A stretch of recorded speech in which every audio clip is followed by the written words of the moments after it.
This is the Big O Show. This is the Big O Show.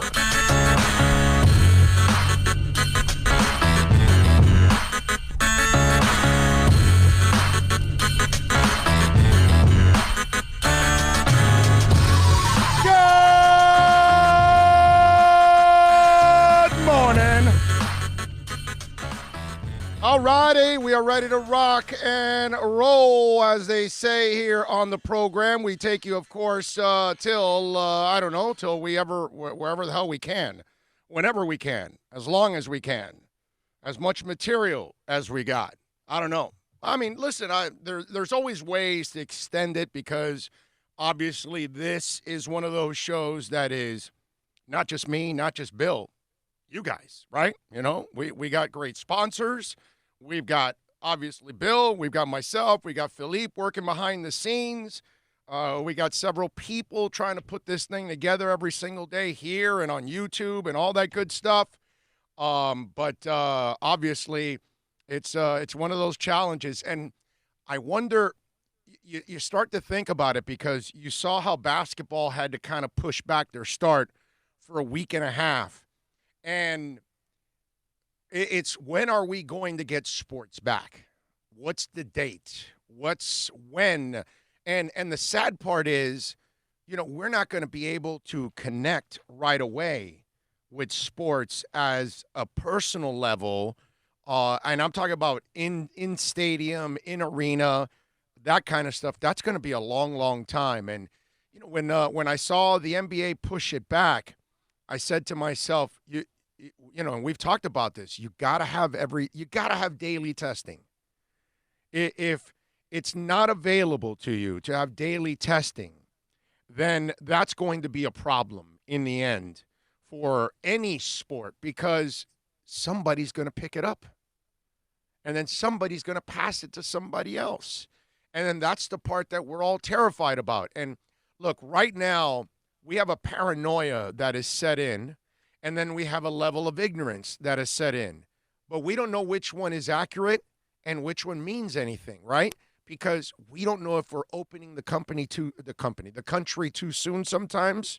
Because there's a part of me that thinks, hey, maybe we need to wait a little bit more because we're afraid of this thing, right? Because it's taken a lot of people around the world.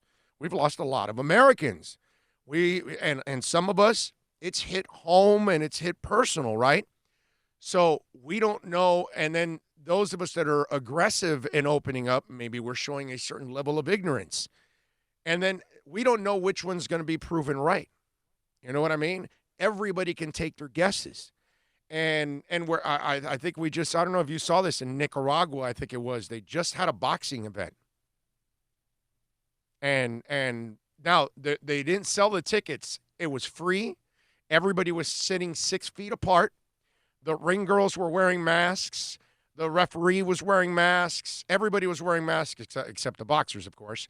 And so they have like 18 cases in that country. You know what I mean? Like 3 dead or something. Like it barely exists there.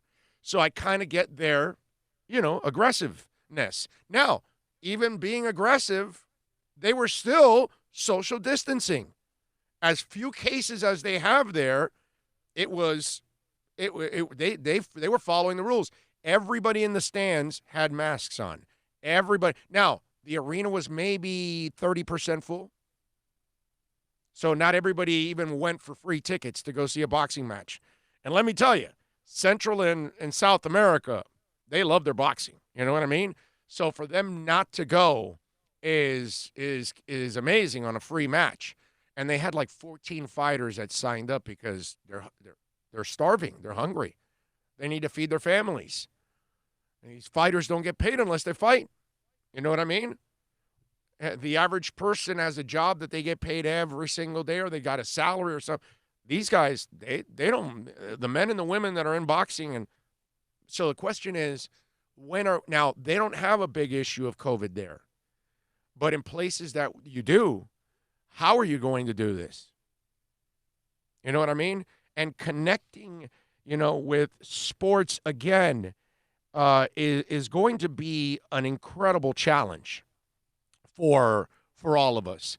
And we're going to have to show the kind of patience we've never seen before. Because, I mean, think about this for us as Dolphin fans. Dude, we just drafted Tua. Like, the only positive about all of the, like, we drafted Tua and we're dying to see Tua play. Now, you got to pace him, and he can't play yet. In Tua's case, if the season's delayed, it's even better for him because he gets to continue to rehab, gets to get it as healthy as possible. So this might be a blessing in disguise for a guy like Tua. But as Dolphin fans, now the NFL plans on having a season, but let's just have fun with some of this. Not that it's fun, but let's just say you can't play the season. And if you can't play the season, then our guys don't get to develop. And then we don't get to see off. And I know it sounds crazy coming off a 5-win season, but I'm dying to see the Dolphins again so I can see how good they are.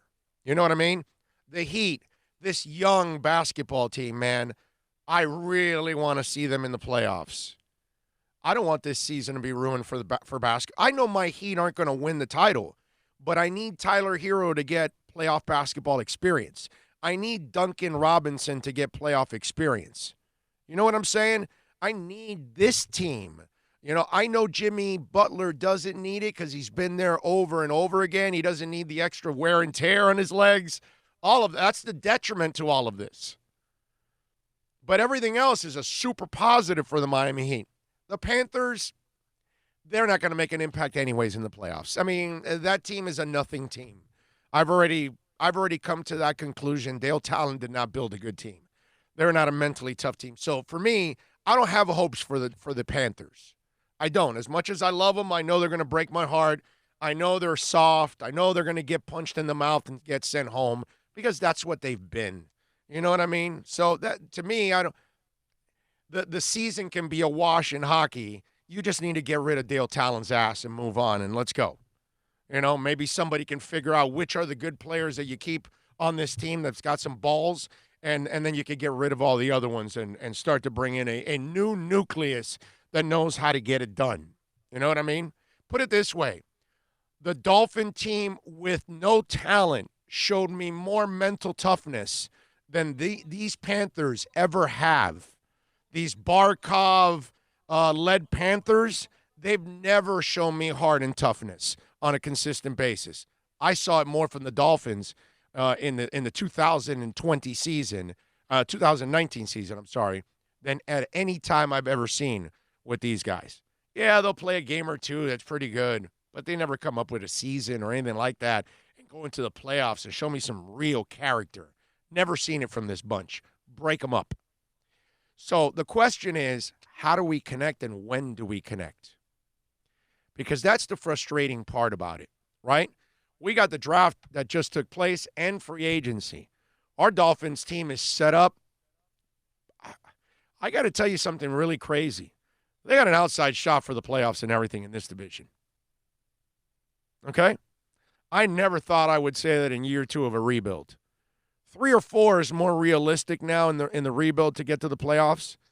But because they won 5 games this year and there's no Tom Brady and Sam Darnold's a turnover machine and I don't trust Josh Allen as far as I can throw him. I want to see the Dolphins play, man. Whether they make the playoffs or they don't, I don't care. I know they're going to be better. I know they're going to improve. And I need to see them just like this young Heat team. I need to see them take that next step because they're ready. The Dolphins are ready to take the field and take that next step in this rebuild.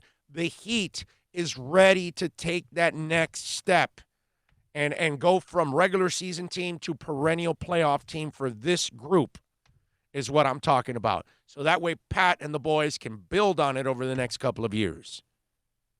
There's something tangible there. The Panthers have nothing. You know what I mean? I'm not worried about that. Marlins, dying to see those guys. I know they're not going to the playoffs. I get it. I'm going for 70, 75 wins, dude. That's fine. I know where they're at. I'm happy with that. I'm fine. I want to see the kids develop.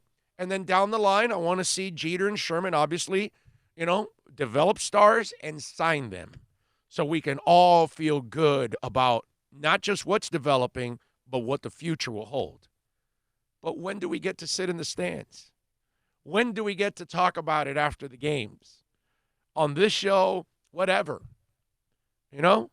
That's what I'm looking forward to. I mean, Bill knows it. We talked with the Marlins. We're going to be at some of their regular season games doing our show. We've developed a relationship with them. George Arthur, thank you, sir. And so, it's one of those things that I just want to see us get over the hump. I really do. And I want to see us finally get to connect with the things that we love. You know what I mean? Because I don't know about you guys. What do you do, Bill, now? Like, outside of us working like animals and putting this together every single day, we don't have our concerts, okay? We don't get to go out. So I'm just wondering, what is your hobby right now? Like, what keeps your mind off of life and work, let's say? That's all there is. Okay, for me, it's YouTube. Like, music. Like, I must have watched, I don't know, 10 concerts this weekend. Seriously. I'm not joking. I must have seen at least 10 concerts. In the course of a day, I always use YouTube because it isn't like iHeartRadio that you put in and you get whatever song they throw you. I love to do YouTube because I get the song you do it in your car. Yes. Yeah. And it's a situation where maybe an hour and a half, 2 hours total in a day, I'll be on YouTube just jamming. This weekend, every time I got off the draft, I went and watched a concert or two. Saturday night, I watched like 3 concerts and a couple movies. And then Sunday, I must have binged one concert after another because there's not a lot of things. The wife and I went walking, that kind of stuff. But it's just we want to get back to what we normally do. And what do you and I normally do outside of life and our families and paying our bills? Sports. Sports and music for me. And I won't be able to go to a concert for a long, long time. That's one of the things I kept sitting there going, all right, let me go. And I found this concert. I found that concert. And I was I was watching a Metallica concert. I was watching an REO Speedwagon concert, which was actually really, really good. But all kinds of Cure. I mean, it was great. It was just one of those things. And I really enjoyed myself, actually, because I love music. And it keeps me going. And so this is a time where we just want to get through this. And we have gone through such a tough stretch in South Florida sports with our teams that I think we're now starting to turn the corner in some of them, And I think the Dolphins are headed for bigger and brighter days. I think the Heat, obviously, they already started that process last year, and now going into this year, obviously, this is good things that are happening for the Heat now, and they'll have that money after this coming season. They'll have that extra money, not this next offseason, the following one after that, and so maybe they can add another star. You know what I'm saying? So it's really cool to be able to do that, and the Marlins, like I told you, and Inter Miami, my Lord, they just took the pitch. How much does this delay the players that were going to be available in June or July? Because they're not playing their regular seasons now. You know what I mean? Those extra guys that they were going to get, are they still getting them in June and July, or does that get pushed back, or does that hurt us here? But I still wanted to see my Inter Miami season. You know what I mean? Yeah. I mean, there's a lot of good things to think about. It looked like Manny Diaz did all the right things this offseason, dude. Offensive coordinator, found the quarterback. I mean, it just looked like he attacked things. Recruits still coming. Yeah. No, leaving. And good recruits. He got a really good class. Yes. So maybe Manny, after 1 year of just buffoonery, figured it out like all of us. How many of you start a job and you suck at the beginning of it, right? But you got to grind and figure it out and figure out ways to get better, get sharper. Don't make the same mistakes, all those things. Manny's got to do that. And I'm excited to see Lashley and De'Ara King. Who isn't? And there's a lot of good things to look for. The only thing that I'm not pumped up about is the Panthers. That's it. That's all. And I don't mean to be negative. I don't do that stuff. I don't play the negative, positive. I call it like I see it. And if it happens to be negative, too damn bad, bro.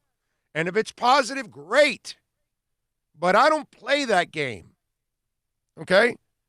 And I call it brutally the way it is. And usually it's pretty on target. Usually when I say they should fire somebody, they all get fired.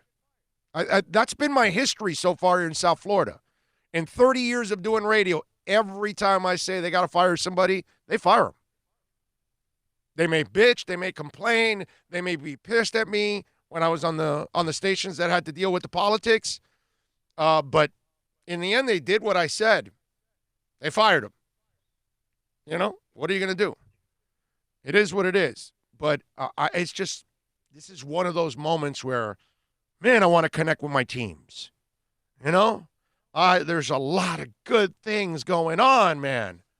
Even on the soccer side, Miami FC and Inter Miami will have two different types of teams in the USLs, USL 1, Miami Beach FC, him or she. We got a lot of, our soccer programs in our country are now developing to a point that it's not just Major League Soccer, it's the other levels too, like it is all over the world.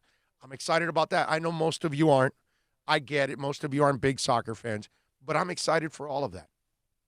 You know what I mean? And I just want to connect. That's all I want to do. I just want to connect. George Arthur, thank you, sir, for the super chat. Big O and Bill deliver on everything Fins Talk, #1 show on anything sports. Dolphins are taking the AFC East. You know, George, I would have called you a complete nutbag last year. If you're telling me, hey, in April, I'm going to reach out to you.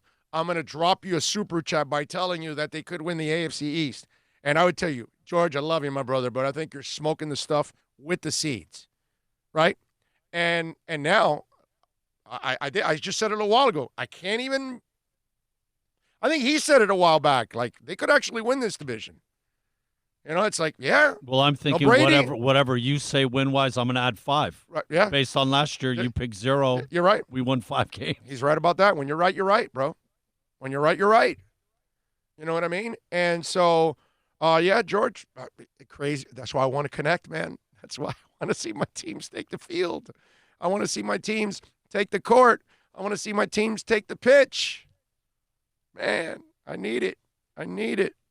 Let me do a little roll call here on the program. Let's see. Drew Bow, one of the best. Saying it. I call it like I see it. Thank you, sir. Appreciate you. Clarence Collins, Big O. I love everything that you and the Dolphins are doing. Nothing like telling it like it is. #old school. Appreciate you, sir. Let's see. Drew Bow says, Alexa V, take O with you, damn it. What did Alexa V do? Where are they taking me?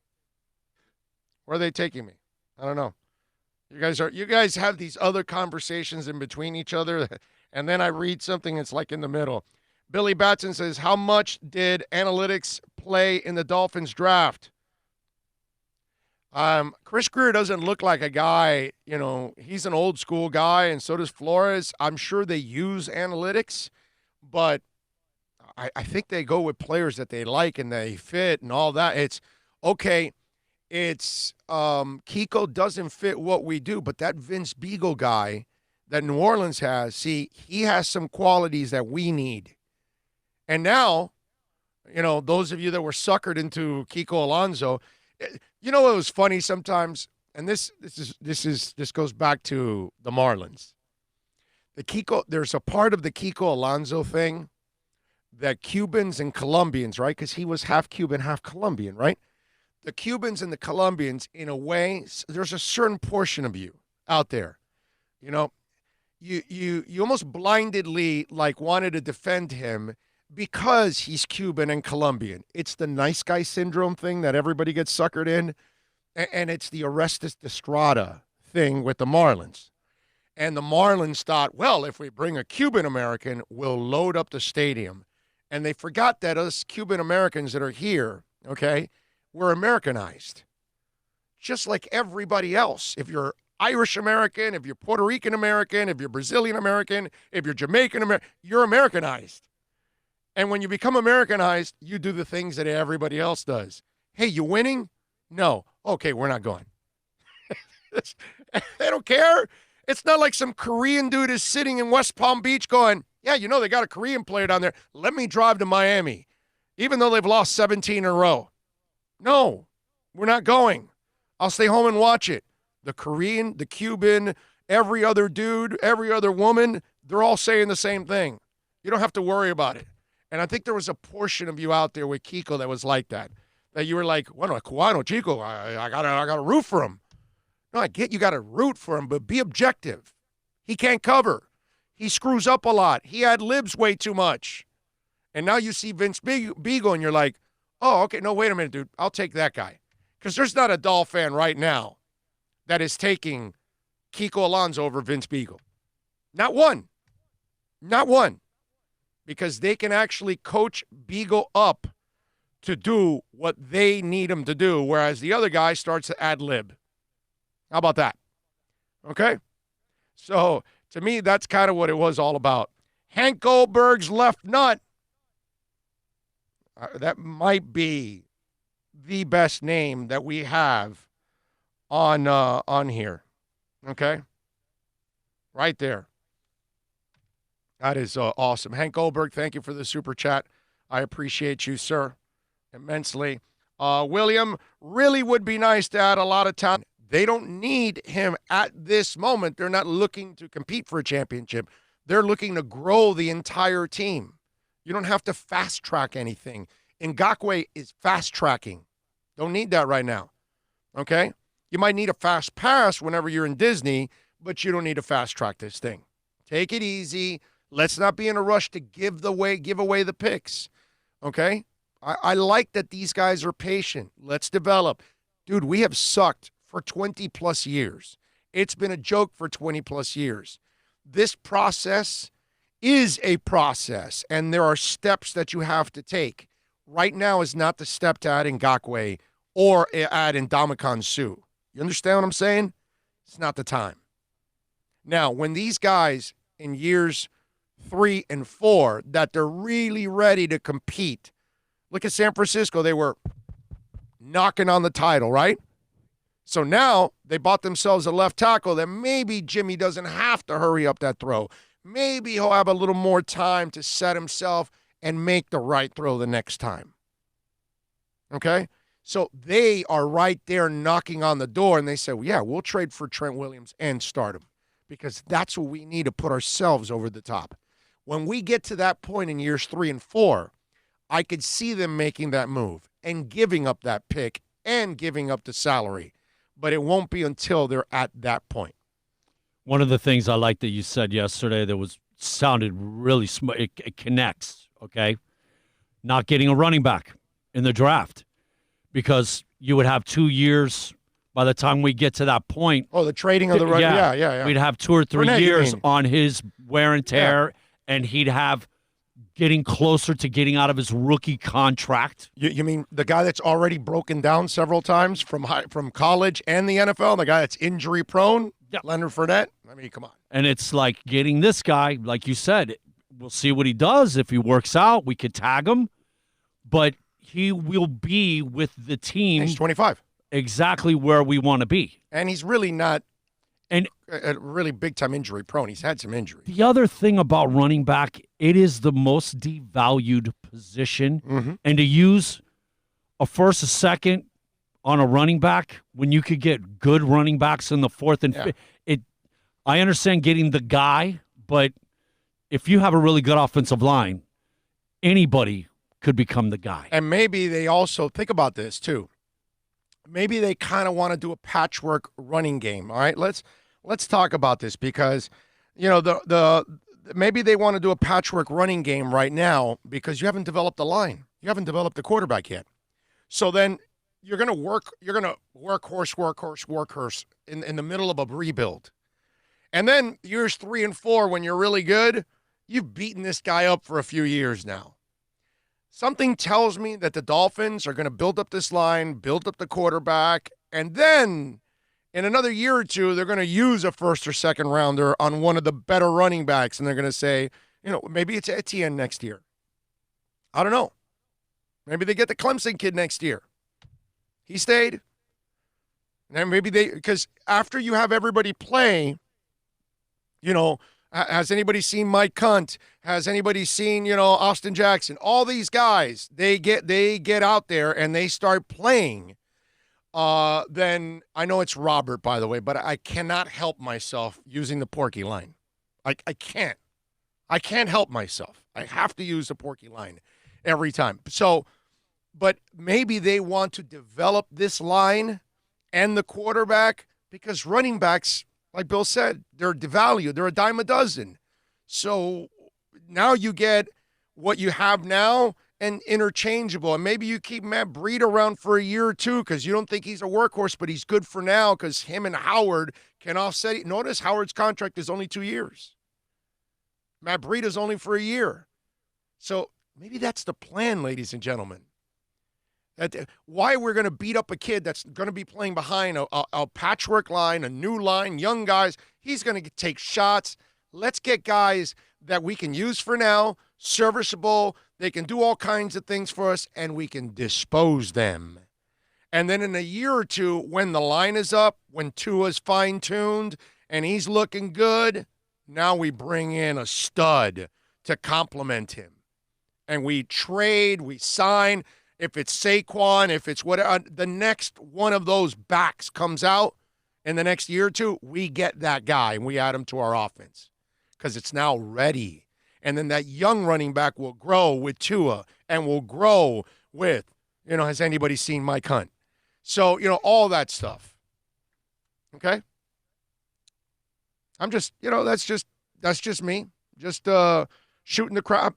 Ty in the Bronx. Says, morning, fellas. Tell us about Super Chat. Well, Super Chat's been, we added it yesterday to the program, just in case, for those of you that don't know. And it's another way of supporting our show. Look, one of the things that we want to do is we want this show to be live at the MetLife Takeover. We want to be at the Raiders-Dolphins game. We want to do road games also because we're going to be covering home. Bill and I are going to start doing pre- and post-game shows. We'll have, we're going to have a bar available and everything with all of that. All those negotiations will take place and we'll figure all that stuff out. But we're going to go hardcore, dude. I want to go to every postseason bowl game that's out there. I normally go to the East-West, the Senior, and the Combine. Well, maybe I alternate East-West with NFLPA. Oh, by the way, did you hear the NFL? They want to go through and they're going to skip the bye week between the Super Bowl and the conference. That's the Senior Bowl. I wonder how they're going to play Senior Bowl. Will the Senior Bowl be the week after the Super Bowl now? So if we could go to other bowl games, because there's a couple of other ones, we're going to be there also.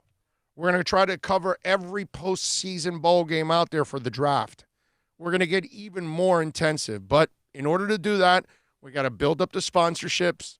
Obviously, we're already building up the subscribers. Thank you all for giving us the thumbs up, sharing, subscribing. Those things are priceless. I'm telling you. Downloading the show.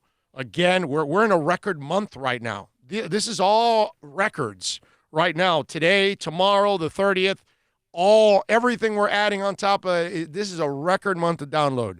These are the things that are going to help us. And Super Chat is another way where we're going to also have, T-shirts and hats after this Corona crap is done. We'll get this, because that we almost had the T-shirts and all that. But the problem is with the delivery stuff that it's unpredictable. People would be bitching, I haven't got my shirt. And it's like, well, we have no control over the mail right now, So it's like Bill had to wait forever for his masks. And I have 2 other items that I'm still waiting for that I ordered a couple of weeks ago. Yet, I ordered a couple of audio cables that we needed on Saturday. Was it Saturday or Friday? When you told me it was Saturday. Saturday. They came on Sunday. So it must have been They must have been in the right back here. of the warehouse. Right, no, and then right here, whatever Prime is local, it must have been, they must have had it. So it's unpredictable, right? So we can't start selling our shirts and hats because we don't have control over our mail. And so once this Corona thing is done, then we're going to have shirts and hats, and that'll be another way that you guys can support the show. And again, I mean, it's going to take money to do all this stuff, unfortunately. But it's the kind of stuff that you want. It's the kind of stuff I would love to do. And the regular Dolphin fan and Heat fan and Canes fan, they don't have this kind of stuff. So that's what we want this show to be. The show that's going to go all over the place, cover the big events, interviews, all that kind of stuff. That's what we're going to do. We're going to take this show now much more on the road, more in games and things like that. That's how we're going to end up doing it. So Super Chat is another way of helping out. Holy crap. Eric Holmes, thank you, sir. Appreciate you, man. Eric Holmes chiming in on Super Chat. Very nice of you, sir. Thank you very much, man. Very kind, Eric. Very kind. Helping out on the Super Chat. So all of you yesterday, you were amazing again on the first day on the Super Chat was just, wow, mind-blowing. So thank you so much. So yes, this is why we did it, because there's many ways to support the show. And hey, listen, if you can't donate to the show, that's fine, man. It's all well and good. Watching, downloading, subscribing, sharing, give us the thumbs up, all that good stuff. That's the way you support the program in a big-time way and help us out, man. So thank you so much. Really, we really, really appreciate all of you taking care of us out there. Anyway, so there you go. That's our Super Chat, so you'll know, because I know we just started it yesterday, and maybe there were a bunch of people that weren't there. Hank Goldberg's left nut, by the way, has sent us the scene from Porky's with Mike Hunt. Oh, at the restaurant or whatever. Yeah. Has anybody seen Mike Hunt? Apparently everybody, from what I've heard. Angel Beach. Angel Beach. Right? Yes. Those Angel Beach wussies. Man, you know where I saw Porky's at? Filmed in Miami High? Palm Springs, Mile. 49th Street and Red Road. Okay. The old movie theater. I think I saw Porky's, I want to say at Plitt Gables and on Miracle Mile. Yeah. And this was way before we had the hookup to Plitt Gables. Back in the day when we had the hookup in high school, Bill and I don't think we paid to go see a movie at Plitt Gables because we had a couple friends that worked there, and they would just, we didn't need tickets. That's all I could tell you. We just walk in and watch it. That was around the time of the Raiders of the Lost Ark. Yeah, probably. During that period. Yeah, probably. Yeah, that could be true. You're right about that. Anyways, if you want to get in, as you can see down there on the accidentlawfirm.com text line, 786-322-1105. If you want to get in on the accidentlawfirm.com text line, you can also reach out to us on Twitter. That's at Big O Show.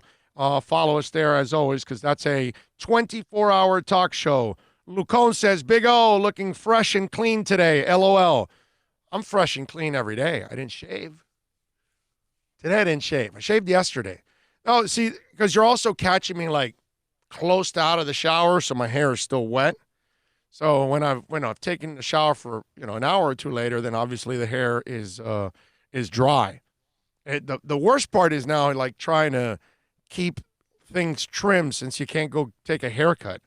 That's actually the I don't care about my hair getting long because that's never been a problem with me. But anyway, what is it? Peister83 says, which a-hole put a thumbs down? Oh, man, that's all right, dude. Don't worry about it. It's good that they put a thumbs down. That's fine, man. Don't get hung up on that. Look, you got to understand, you're not going to make everybody happy in this life. And in my business, you're certainly not going to make everybody happy. You're going to piss somebody off with something that you say. And maybe that guy was a Panthers fan or something, and he hated that I said that. That's how it normally is. Look, man, 20 years, there are a lot of Dolphin fans that were pissed at me. We're like, come on, man, can't you say something positive? And I go, yeah, well, when they start doing positive things, we'll give them love. But meanwhile, I can't give them positive love I'm not going to manufacture it. Kelvin Smith says, morning, Big O. I was thinking yesterday about that Robert Hunt kid. Has anybody seen Mike Hunt? Does he remind you of Billy Turner, the guard we took out of North Dakota State University, small school, but a brawler in the run game. Maybe. But, man, everybody loves the nastiness of him.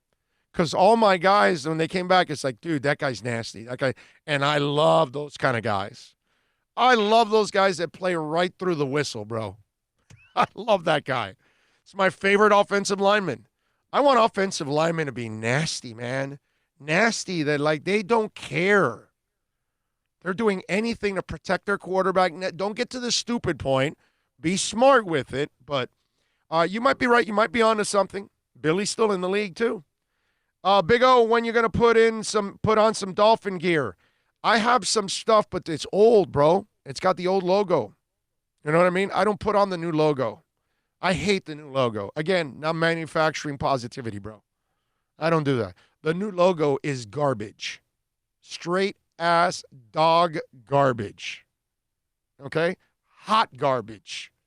It's an embarrassment that our franchise actually created that logo, put it out there, and we're actually being represented by that disgusting logo. That cheesy ass bull crap. So no, get me a good logo and then we'll sport it. Oh, wow. Oh, it's 44 already.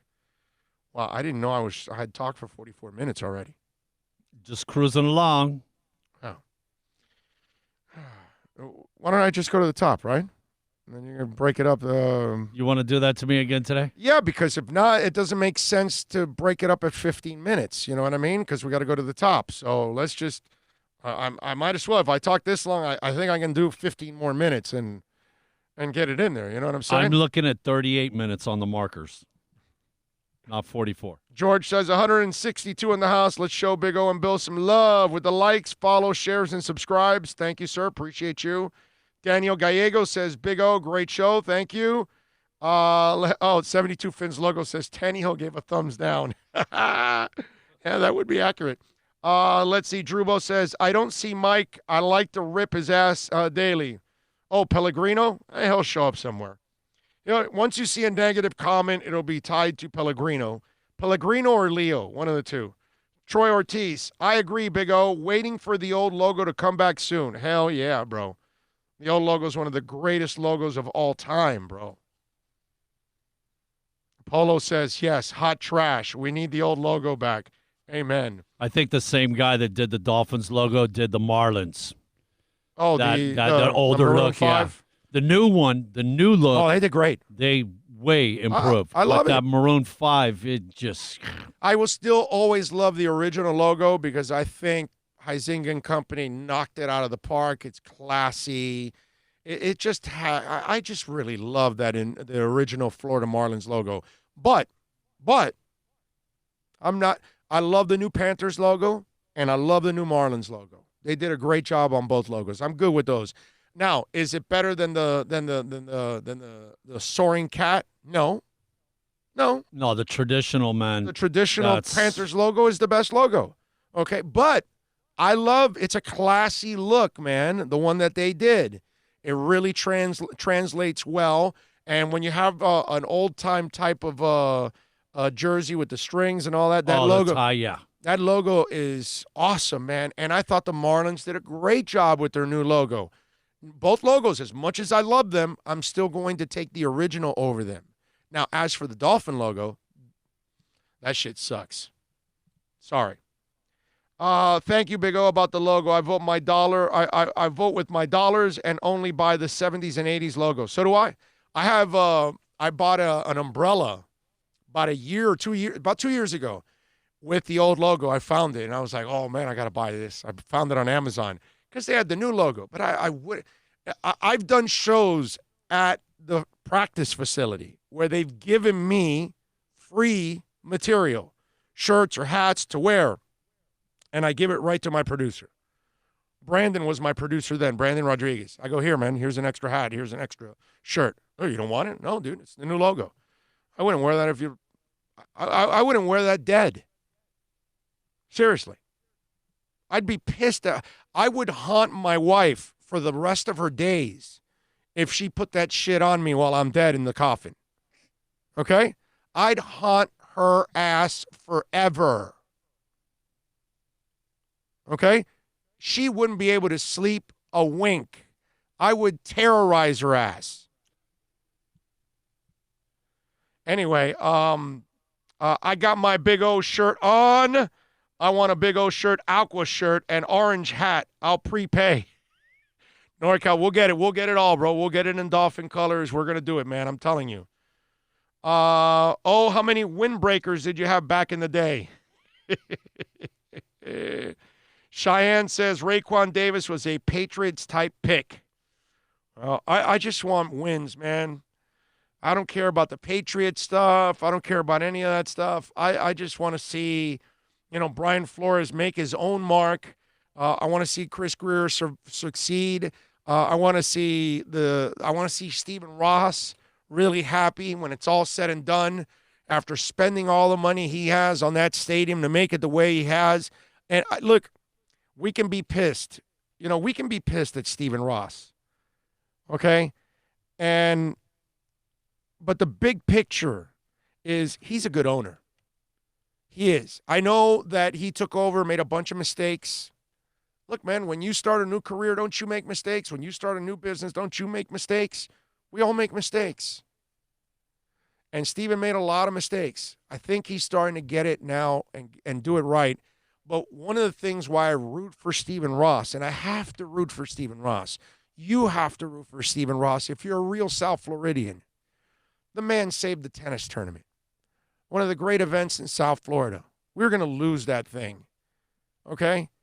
And he has made that stadium state-of-the-art now. It's a pleasure to go there. The bridges, the tunnels, the amenities, all of that. He has done a magnificent job. And I know it's smart. It behooves him to do that because you've got to make it a better experience for people to make them come back for more. But I'm still grateful that he did it on his own. Look, the practice facility, now he's building a new one right there. And I'm sure he's consolidating in a way because now the Davie one is gone, so now he puts it there and it's all in one field. But he's still building something state-of-the-art for his team. Guy brings jazz to the Gardens, Rolling Loud, even though, I'm not the biggest fan of Rolling Loud because there were, too many idiots cause problems with it. Tried to bring Formula One. Well, no, it's still coming. It's still coming. I think it'll happen. It's up to the neighbors, man. It'll happen. It's up to the neighbors. It'll happen. Those people, I don't understand how they don't clue in and get that that's international. The whole world. Yeah, but it's their neighborhood, dude. I mean, they get terrorized by concerts and games and UM, and it's constant. Another weekend? Are you kidding me? Yeah, it's got to be tough to live around there. But then again, you could also sell your parking spots if you live close enough. So, look, the bottom line is Steven has done a lot of good things, okay? And he's willing to spend anything that your coaches need, your general manager needs, your team needs. He does it. And because of that, I root for him, man. And I know he has screwed up a whole bunch. He's done some really, really head-scratching, dumb things. Tribute to Tebow and the Gators and selling Florida crap in that stadium. There's a lot of things that he did, the cheesy orange carpet, whatever, man. I get it. Everybody makes mistakes. But his heart is in the right place. And that, to me, is what counts. Okay? Because you're going to make mistakes. You got loved ones that make mistakes, but are their hearts in the right place? Okay, good. Well, then you work with them. You support them. You get through the tough times. You know what I mean? That's what you're supposed to do. Let's see. Either 97 logo or the throwback unis should be the only way they wear these new logo jerseys. Suck. There you go. That is that logo stuff is passionate for a lot of people. What else do we have here? Victor says, feel the same way about the logos. I haven't bought a new jersey since Zach Thomas and Ricky Williams. Yeah, unfortunately, it's a terrible logo. It's a terrible, terrible logo. Yeah. A lot of stuff I have is already kind of worn down, so it doesn't look fresh. You know what I'm saying? So that's probably why I haven't worn a lot of it. You know what? Come to think of it, obviously my throwback Merino, but yeah, Zach. My Merino jersey is, wow, dude. My white Zach, my green, my aqua Ricky, Junior Seau. I did get a Junior Seau. And the one I didn't get that I really, really wanted was, of course, Taylor. And that was a huge mistake on my part. Should have got that jersey. But yeah, the new logo it's not even a dolphin, it's a killer whale. It's pathetic. And the fact that people actually signed off on this, like, yeah, this is good, this works. I don't know how many people it went through and they signed off on it, but every one of them needs to have their eyes examined or their dolphin call, on logos and stuff like that, merchandising. You don't get to make that decision anymore. No. Because how many people do you think that it had to cross for it to be signed off? At least 5, right? This thing's worn down, bro. Wow. It's like old, bro. Holy. And this one doesn't fit. I was going to say that. This one doesn't fit. That is for junior high. This one, too. It's raggedy, bro. Look at it. It's faded. I can't wear this stuff, bro. Let's see what else. We got this one here. This one's, it's so white, it's yellow. It's so old, it's yellow. You know what I mean? It's like, this is raggedy, bro. This has been in my closet like forever. Those are easy. 30-some, 40. Those are all 30, 40 years old. Yes. Easy. Yes. And then this one, when I was covering the team, David Bowens signed it for me at the last day of the season, and I kept it. There you go. Was never a fan of the orange. I like it. I like it. It's a nice jersey. It's almost. What do you guys think? No, you like no. this jersey? I like the jersey. It's isn't it beautiful? It's awesome. I love this jersey. 3D. I love the 3D element. Yeah. I love that with the numbers, but the color, man, we're not orange. It's almost like the Canes wearing black. One of the coolest. That's not our colors. By the way, one of the coolest guys you'll ever meet in your life, David Bowens. Cool dude. I had a great relationship with him. With pretty much every dolphin in the locker room, I pretty much had a great relationship with. And they know me. I would do the shows, and I was brutally honest. And, it's like I had coaches listening. When I was doing my show in the mornings, coaches would listen to me. Riley would listen to me.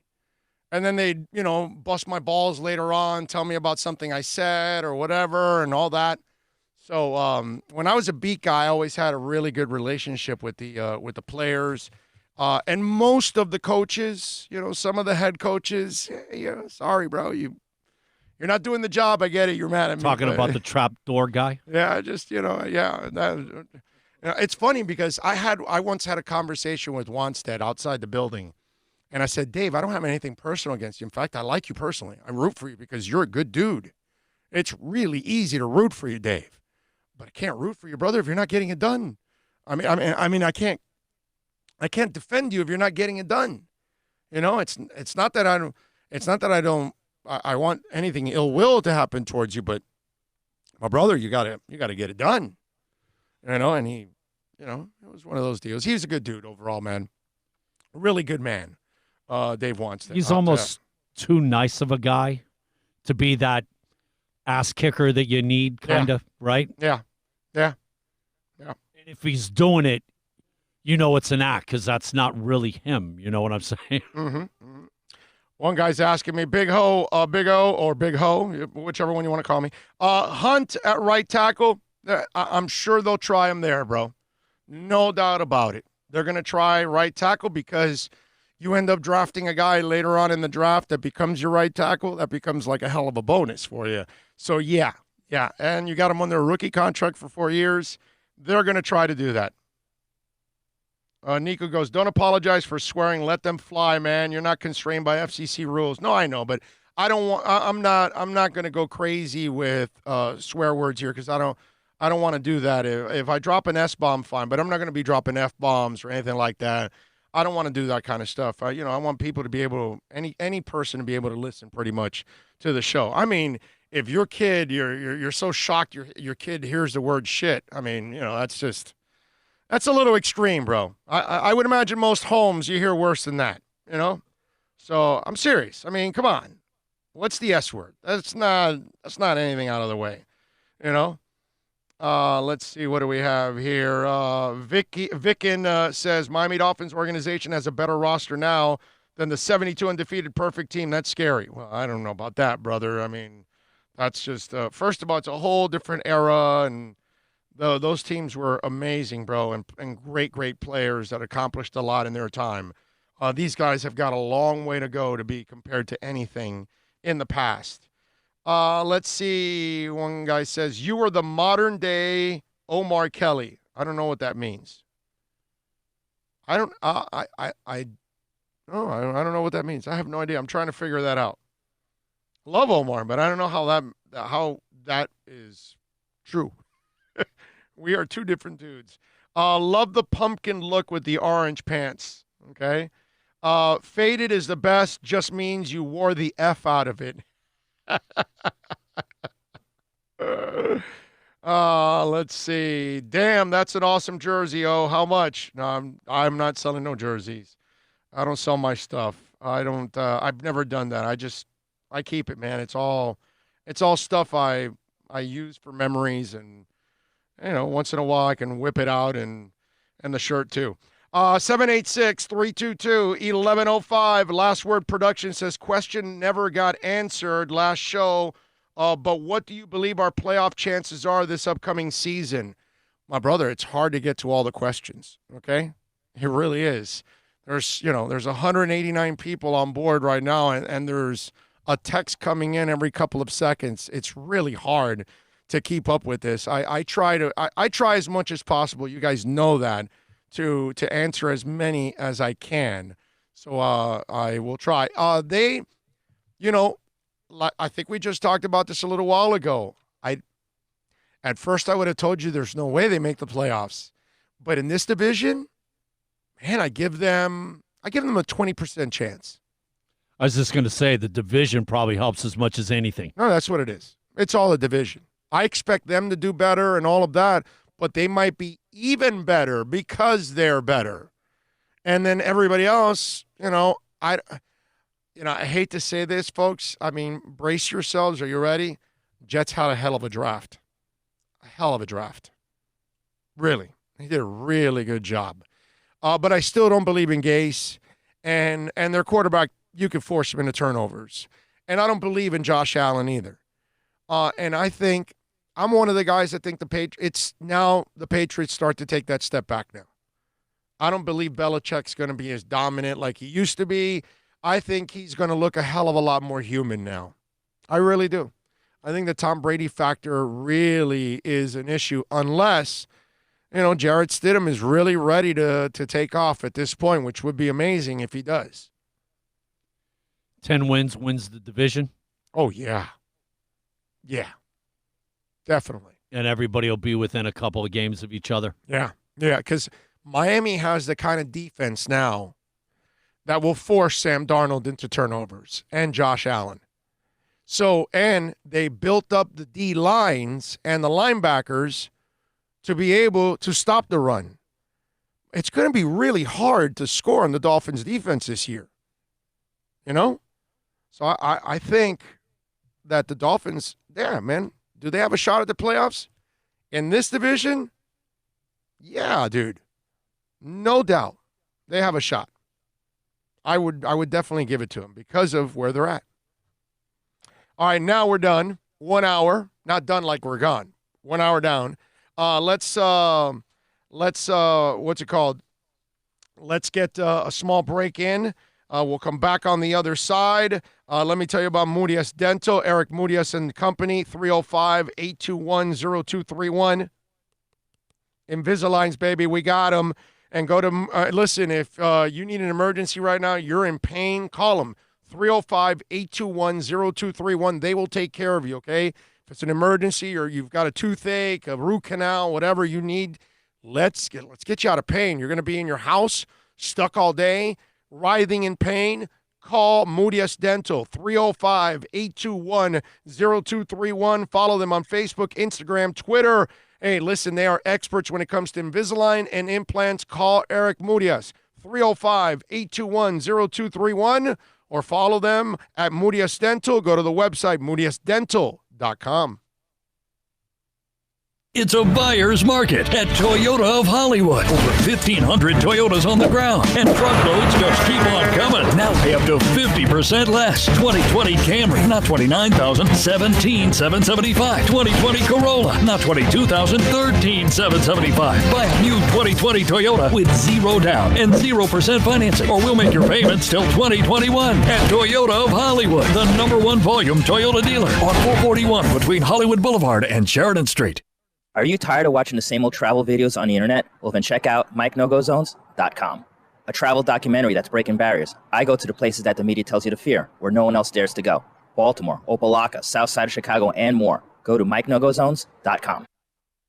No one expects to get into a crash, but I expect you to go to accidentlawfirm.com if you do. Make sure when hiring a driver, you go through a rideshare app so that you can be covered by the insurance, which can be up to $1 million whether you're a passenger or a driver. In other words, don't try to save a few bucks by paying cash instead of going through the app. I'm attorney Bobby Nunez from Nunez Law in Miami, and we're here to help you through the process. Go to accidentlawfirm.com for a free consultation from me, Bobby Nunez. That's accidentlawfirm.com. America's safest and best-selling compact luxury SUV is at Acura of Pembroke Pines, and this is how we do it. RDX, $339 a month at Acura of Pembroke Pines, the #1 volume Acura dealer.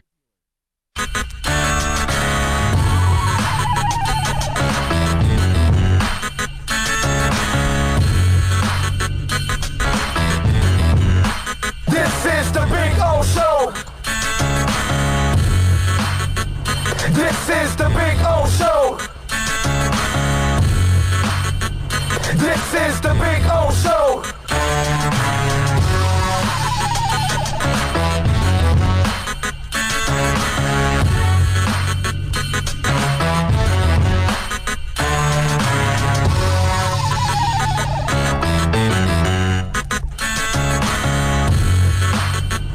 This is the Big O Show. This is the Big O Show.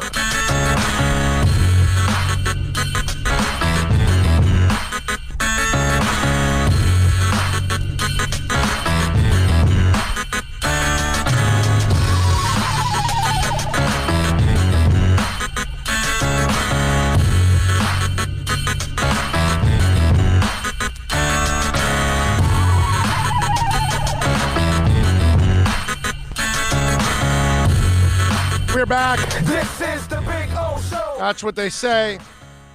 Hour number 2 of the program, once again, by the way. Let me see. Hold on a second.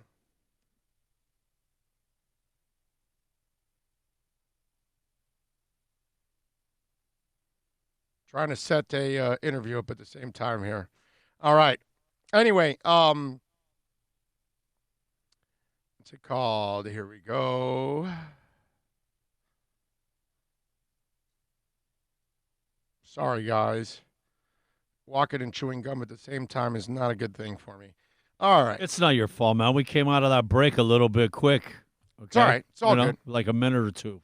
It's all good. It's all good. Miami J Kid says Big O Curtis Weaver will take Charles Harris roster spot. Well, that doesn't take a lot of effort. I don't expect Charles to be in the roster at the beginning of the season. I'm with you, Miami Kid. That's one dude that definitely I don't expect. Does he make it to the final cut? No. So he's going to be when they drop to 70, I think it is. 55. Is it 55? Yeah, they don't. No. I'm not. I'm talking about when we go from 90. They don't do that. They don't do it anymore. So it's Stop 90 doing until Yeah. the last. Yes. Yes. Wow, you keep all those guys dangling on the line, man, with hope and stuff. Well, I'm sorry, but And then I'm crush their football dreams altogether. super happy they're finally doing that because I've been yelling about that for years. I hated that they kept cutting it down because by the time you got to the final week, you end up with injuries, and now you're playing some of your key backups in week 4, and you're like, no, I want scrubs, And so now you keep the 90 players, and, guys 70 through 90, play your ass You have off in bodies week to 4. throw out there. Yeah, bro. I don't even want my backup quarterback. I don't want anybody in there in week 4. I hated that, dude. I ripped the NFL for years for that. Stupid insurance rules of theirs. Because if they get injured, then you've got to rehab them and an injury settlement and all that other stuff. But, dude, you're better off doing that with people you're not going to have around than injure your $1 million players. Morons. Don't ruin your investments. Sacrifice the guys that are, trying to find a spot. Whatever. Let them showcase themselves. Plus, what pawns are used are for. Well, but not only pawns, it just gives those guys another chance that maybe you made a mistake in scouting, and now you found something in week 4, and you say, maybe we'll keep that one guy on the practice squad. You know what I mean? You know who I'm thinking of? Needham. Right. If we would have had our way, man. Oh, Needham would have been cut. Gone. Yeah, Needham looked like crap, dude. Needham was terrible in training camp and preseason, early in the season, and then the kid started to take off. Yeah, somewhere between 4 and 6, I would say. Game 4 and 6, he started actually doing something positive. Yeah, I said with Nick, I don't need to see him anymore. That was my line for Nick. Chargers would have jumped all over Tua at 6, for sure, but they got suckered with Herbert at 6. I think Herbert's going to be a monster bust. That one, see, the Tua thing, I came around to it. You guys know I was worried about taking him because of the injuries, but the kid's awesome, man, and he can play, and I've told you many, many times, I get sexually aroused when quarterbacks are accurate, okay? I've seen enough quarterbacks here, that have made me limp for years because they're not accurate. But when they're accurate, I get aroused, bro. And that kid, just build the lineup, learn to get rid of it, kid. Let's hope for the best because we know you can play. We just got to keep you healthy. And that's the key with Tua. It's just keep them healthy, man. The thing that's scary, because this is the NFL, and if you have an injury and they know that, you know exactly where they're going to go. Yeah, could be. I mean, it is what it is. George Arthur says, bold prediction, Miami will have the most defensive turnovers in 2020. I'll tell you, George, I can't wait to watch that defense. Really. I mean, the way it has improved, that secondary, linebackers, the front, it's so much better than what it's been in the past. And the best part about this is that the guy that's coaching them, okay, Brian Flores, did a pretty good job with a team that wasn't very talented. Now he's got way more talent on the field, some experienced talent that he added in free agency, and then some highly talented young guys, green. But hey, they're all going to come around in the draft. You got to teach them. And let me tell you something. What leads to all of this that's really cool about this new team is, can they coach?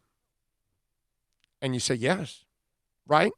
Because you saw them improve as the year went on. You saw Devontae Parker become a better player. You saw Gesicki become a better player. You saw Raekwon Davis become a better player, right? You saw Nick Needham become a better player. You saw Isaiah Ford finally break through. You see what I'm saying? So people, a lot of players, not everybody, because maybe they're just not what they are. They're not good enough yet. But a lot of people got better under them. And then that tells me you can coach. Eric Rowe, they figured out, dude, you can't cover corners. You can cover tight ends. Let's move you over. So all of these things give me hope that when you get these new guys, you're going to make them better. Because that's what you've done. And now we'll find out, how they can all take the next step in the process. Hour number 2 going on, baby. You want to get in on the accidentlawfirm.com text line, 786-322-1105. You can drop us a super chat, too, as always. We appreciate that. Man of 1,005 Holes says, afternoon Big O, to think we've had 4 stringers playing on defense last year. Now that we've added talented and smarter players, I'm ready to some physicality. You will get that. You will definitely get that. Big O, who is our middle linebacker? Is it McMillan, Baker? All of these people were put on the edge. I don't know who it is. Well, remember, you're going to end up playing a 3-4 a lot of times. So I would imagine that Raekwon would be one of your guys in it, and Jerome Baker is another one of those guys that you could use in the middle. The question is right now, when you start to play this defense, right, and whether it's Elandon Roberts, Raekwon McMillan, Kyle Van Noy, those kind of guys, right now the way they've got it listed, it'll be Beagle and Van Noy on the outside, McMillan and Elandon Roberts probably in the middle, along with, well, or maybe Jerome Baker. I'm not exactly sure. Probably Jerome. It's probably Jerome and Raekwon, and then Landon as the middle backers. It's probably what it's going to be. Landon and let me see. The Camus Grugier Hill guy would be in the middle. Van Ginkel would be on the outside with Trent Harris backing it up.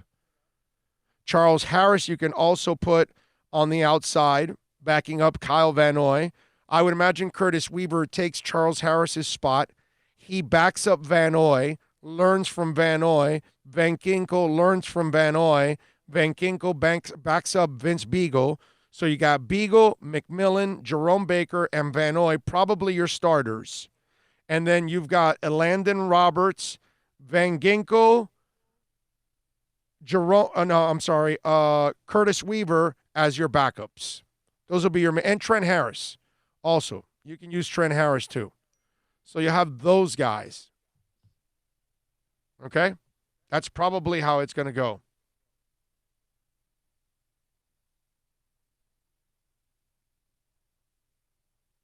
All right, there we go. We are set. Tomorrow, by the way, Solomon Kinley from the Miami Dolphins will be joining us at 1 o'clock. So there you go. We'll talk to the offensive lineman tomorrow on the show at 1 o'clock for the Miami Dolphins. How about that? And we'll continue to get some of the draft picks on here on the program.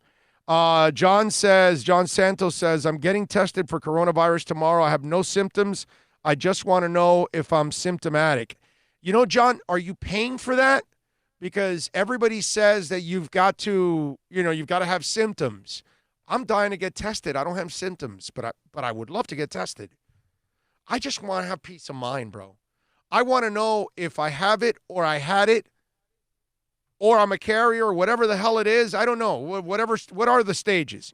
Either you have it or you don't have it or you're a carrier, right? Or something like that. Whatever. But please, I need to know. I need to know that. Because every time I see the news, they're opening places up that says, you should, what's it called? That, you can only make the appointment. You can only go if you have symptoms. And I'm not this dirty bastard that's going to drive up and say, oh, no, yeah, I've had this dry cough. Or I feel like I have the symptoms. And no, I'm not lying. I'm not doing that. I'm not taking the opportunity from somebody, that actually may need it, which is disgusting if anybody would do that. You know what I'm saying? You know what's disgusting? The freaking Lakers are disgusting. Okay? The Lakers ended up filing and receiving the $4.6 million to help their business, that it comes from small businesses. So now they returned it after getting shamed for it. The fact you even filed, the fact you had the balls to file for that, okay? And I get it, the person that leads that club doesn't have balls, but she's got la pepa, as we would say in Spanish, to do that. I mean, that's, wow, dude, that's disgusting. You're the Lakers. You're a billion-dollar organization. You're one of the most valued organizations in the world. A sports franchise, and you're going to have some trouble. You know what, man? When I see these organizations releasing employees, it's shame on them.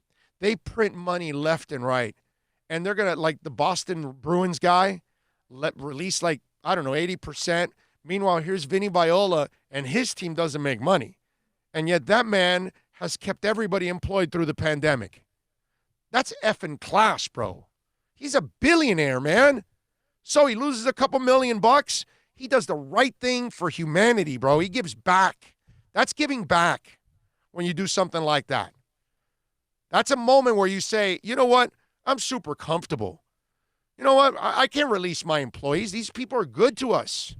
They help us run the Panthers every single day. They do a great job. The Panthers are a great organization. The people you deal with are phenomenal. They're great human beings. Just because Dale Talon is not good enough, that's a whole different conversation. That's how you're supposed to do it. That's how you're supposed to act. And the Lakers doing that was disgusting, dude. I hope the Lakers lose every game for the rest of the season. I am definitely rooting against the Lakers for the remainder of the NBA season. I hope the Clippers kick their ass. I know the players had nothing to do with this, but just because Jeannie Buss and that organization pulled that crap, I wish them the worst whenever basketball comes back. I'm not going to want the players to get injured. I just want them to lose like dogs. Okay? I want them to choke the hell out in the playoffs whenever it happens. I'll be the guy rooting, hard against the Laker organization. How do you have the balls to even file for financial relief if you're the Lakers? How does any pro sports team that's not a minor league outfit have the balls to, I get it if the XFL wanted to file, I get it. But NFL, NBA, NHL, MLB, come on, man. Even MLS. Let's go. Come on, enough. Take care of the people that are working their asses off every day for your organization. Show a little love, show a little humanity, give something back. You're filthy freaking rich. Any of these people that own these teams, you're rich, man. Let's go. Write it off, do whatever. You got creative accountants. You'll make it back one way or another. These other people, they may lose everything. There are people losing a lot of things right now, man. Got to have a heart here. Let's see. Troy Ortiz says, Big O, how do you think the Texans will do this offseason? Curious, since we have their first 2 picks next draft. Well, I think they'll take a step back. I really do. What about Eguavoen? Backup? Eguavon's a backup. I could see him. Maybe, you know what? Maybe he could battle with Raekwon. But I would put, in my eyes, Raekwon and Jerome have to start. You have to. And I love Vince Beagle, and obviously Kyle Van Noy is going to be the man. And then you have a little depth. Eguavoen gives you now quality depth, is what it is. Big O, have you talked about Kevin Frazier yet? Could get time next year. Yeah, but not Kayvon. I need to see him first. He's bounced around. I need to see if he's actually worthy of starting. But he might, but I got to see him play first. These other guys I'm talking about, I've seen them play. I know them already. I can trust them. These guys, Kayvon has to earn my trust. Let's see. In this, Krusty Krab says DJ Fluker to the Ravens. Good job, Chris Greer. I don't know what that means. Camilo Marchi says, I think Josh Rosen will step his game up. We can trade him for a first rounder. That would be nice, man. That would be nice. Big O, you're in Florida. COVID hates sunshine and vitamin C. Yeah, I don't believe in any of that, bro. They don't know everything about COVID. So there's a model not walking around in Italy. She's been quarantined for 56 days. She's tested positive. So how's that 14-day thing working? Even the experts don't know all about this, man. Okay? Don't fall for it. We're still learning every single day about this. Red Angry Cuban says, So I wasn't on board with Tua prior to the draft, but after seeing the direction they went in the trenches, I'm okay with it. Hope he stays healthy. He could do some big things for the franchise if so. That's the beauty of Tua, man. That's the beauty of the Tua pick. You know Tua can play. That's why Tua is intoxicating. Because he can play. You know that when they drafted Pat White, it was a project. And you didn't even feel too good about that one, most people at least. When they drafted, Ryan, it was a project. When they traded for A.J. Feely, when they brought in Jay Fiedler, even when they brought in, what's this guy's name? Pennington. It was put together with Scotch tape. You kind of knew, okay, he's a sack of injuries. You know, maybe he's got that. He doesn't have a strong arm. Yeah, he'll do a decent job, but you knew you had no future. You knew that was a stopgap. That was just a little thing to get by. But with Tua, this is the draft pick that gives you buzz. This is the draft pick. Like with the other guys, you had to manufacture. You remember how we just talked a little while ago about I'm not manufacturing positivity. You either are doing something good and we'll give you love, and if you're doing something that I don't think is good, well, we're going to say it, right? Same thing here. I'm not going to manufacture that A.J. Feely is going to be the next coming. I never thought that. I never thought of that about Ryan Tannehill. I never thought that about Pat White. I never thought that about John Beck. None of these guys ever, even with Fiedler or Ray Lucas, you kind of, okay, these are young veterans that are kind of almost journeyman type, and you're hoping that maybe you can get some decent football out of them, but did you ever look at them like they were going to turn into franchise? No. That's my point. Pennington had franchise in him, but unfortunately, physically, it was never going to come out of him. You know? But in this case, oh yeah. Tua's a star, bro. Tua's a star. You know Tua is franchise material. That's what's intoxicating.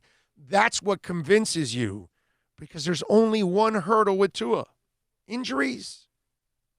That's it. Nothing else. Just the injuries. So that's why a lot of you that didn't want him, you'll switch your minds because you know he can play. That's why a few weeks ago, I kind of got off the whole injury thing. I said, you know what?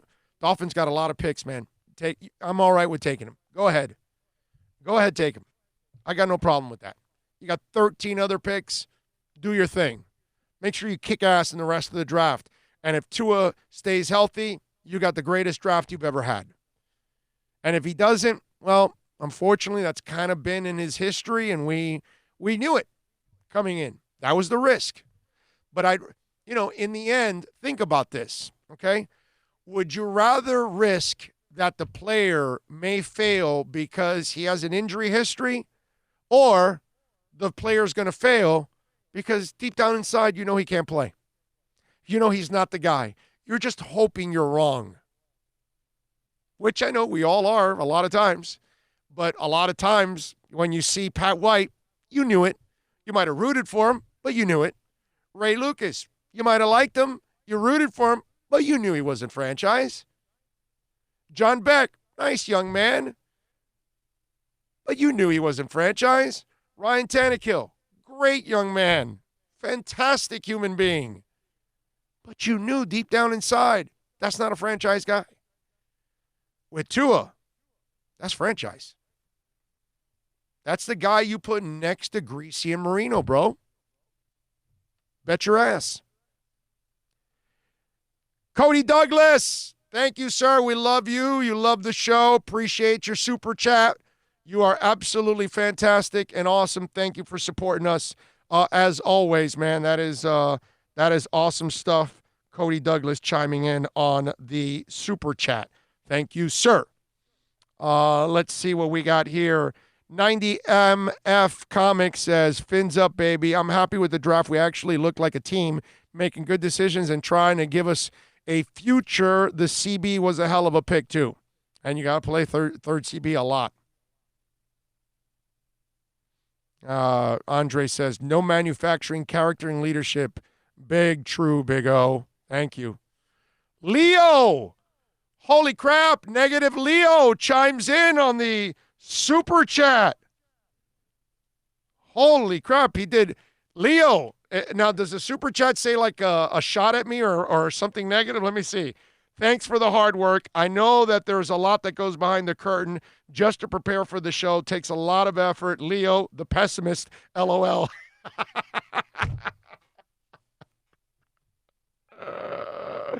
I love you, Leo. Oh, man, that is great stuff. Thank you, Leo, so much, man. Appreciate you. And that was a nice one, too, man. A nice one there. Appreciate you, Leo, chiming in on the super chat. Thank you all out there for supporting us the way you do.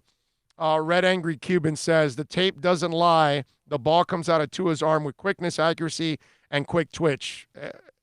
You can't teach that, dude. You have it or you don't. And we all see it at the park when we're all playing football. There's only one dude out of 8 or 9 of us that can play in the game on the 4-on-4, and you're dying to be on that side because you know that Billy, playing opposite of him, just doesn't have the arm, and you're going to struggle. And he's the second guy. The rest of you are even worse than Billy, but you know what I mean? That's kind of the way it is. I know. It's you have it or you don't, bro. And he has it. He has it. There's no doubt about it. That's why you take a chance on it. That's why it made sense. You know? Let's see. 90 MF Comics, Tannekill, laughing my ass off. Those were my intern days with Big O. Man, the man is in the box. Box was the start of that. So wait a minute. You were an intern? Which intern were you? I need to know. What intern? Camilo says, how scarce or how scare is our offense weapons are? I don't know what that means. I like our offensive weapons, man. I do. I think we have some pretty damn good weapons. Okay? I really do. Now, we need Devontae Parker to stay healthy. You know what I'm saying? We need Preston Williams to come back and obviously build off of what he did. Those guys are going to be really, really, really important to all of that. And we'll be interested to see what the Navy kid does. Or is it Air Force? What is the kid from? Navy. Yes. Malcolm Perry. See what he does and how he adds to the offense, which is really, really cool. Oh, it's Chad. All right, I got you, Chad. Much love, Chad. I hope you're still rocking with your band, Chad. In fact, you know what? Your band should actually put together a Big O show promo. Open, stuff like that, like Steven Carter's going to do for us. I'd like to have a couple opens. Oh, the test is free and the telephone number. Okay, thank you. Oh, it's West Palm Beach. I got to drive my ass up there. Okay. So the test is free. That is, John, thank you so much. Let me write down this number, actually. Okay. All right, test is free. I like it. All right, I'll do that. I'll drive. You know what? I'll drive my ass up to West Palm, go take the test. I got no problem with that. Love it. For peace of mind, wow. If I can do that, I'd love to take the test, man. I mean, to me, that's when we're going to get back to sports again, is when you have everyday testing, is what I talked about in the opening segment. Players have to be tested every single day, or if not, it doesn't work, you know? That's the thing. So they've got to be tested. James Isaac is chiming in on the super chat. Thank you, sir. Thanks for the great work, Big O. Best resource for Dolphin fans. Bye, Miles. I appreciate that. That's really, really nice, James. I appreciate that. That's what we're trying to do, man. We're trying to create the kind of show that is unbiased, that doesn't play politics, and connects with people, man. I mean, we're in this world of just you don't even call your friends anymore. You like send a text or something. You don't even hang out with people. Or I'm the guy that, like any of you out there, you've seen me at concerts, you see me at sporting events. What do? Do I big time you? Never. I don't do any of that stuff. I love to connect with our listeners in a big time way. How the hell do I survive without listeners? How the hell do I survive without support? It's impossible. You've been with me a ton on concerts all over. People walk up to me all the freaking time. To me, that's an honor. You know how many people I've met in my business that they hate it? When somebody walks up, I got to talk to this person. I don't even know who they are. Hey, asshole, that person's listening to you. That person buys your stuff. That person supports your sponsors. So, yeah, talk to them. In fact, be friends with them. Embrace them. I've had media members. There's a writer, and he passed away already. I'm not going to tell you what paper he wrote for. But I'd be on the beat, right? And mind you, we're covering football for a living, okay? I know we got to work hard because Bill's noticing something about our business. It's a lot of fun, but there's a lot of work to it. There's a lot of detail to it. It's not easy, okay? And so this guy, we would be at a Heat practice waiting. We would be at Dolphin practice waiting, and all he would do is bitch and moan and complain. I can't believe they're making us wait. And I can't believe they're doing this. I can't believe it. And I would look at him, and he's so highly respected in our business. This was in my early days. So a couple years in, he bitches. And I turned to him because at that point I had already had some time, started to earn my stripes a little bit. And I say his name, and I said, you're covering sports, right? We're covering a game. You know that like 97% of the world goes to work and hates what they do. I have never one time in my life gotten in my car or walked into my studio, depending on how I do it, and said, I can't stand what I'm going to do for the next couple of hours. I've got to cover the Dolphins and the Bills. It's got to be terrible. I'm covering Dolphins, Patriots, Heat, Knicks, Heat, Bulls, Heat this, Marlins this. How am I going to hate that? And we have those people that they don't appreciate what the hell they do, man. And so me, I'm completely different.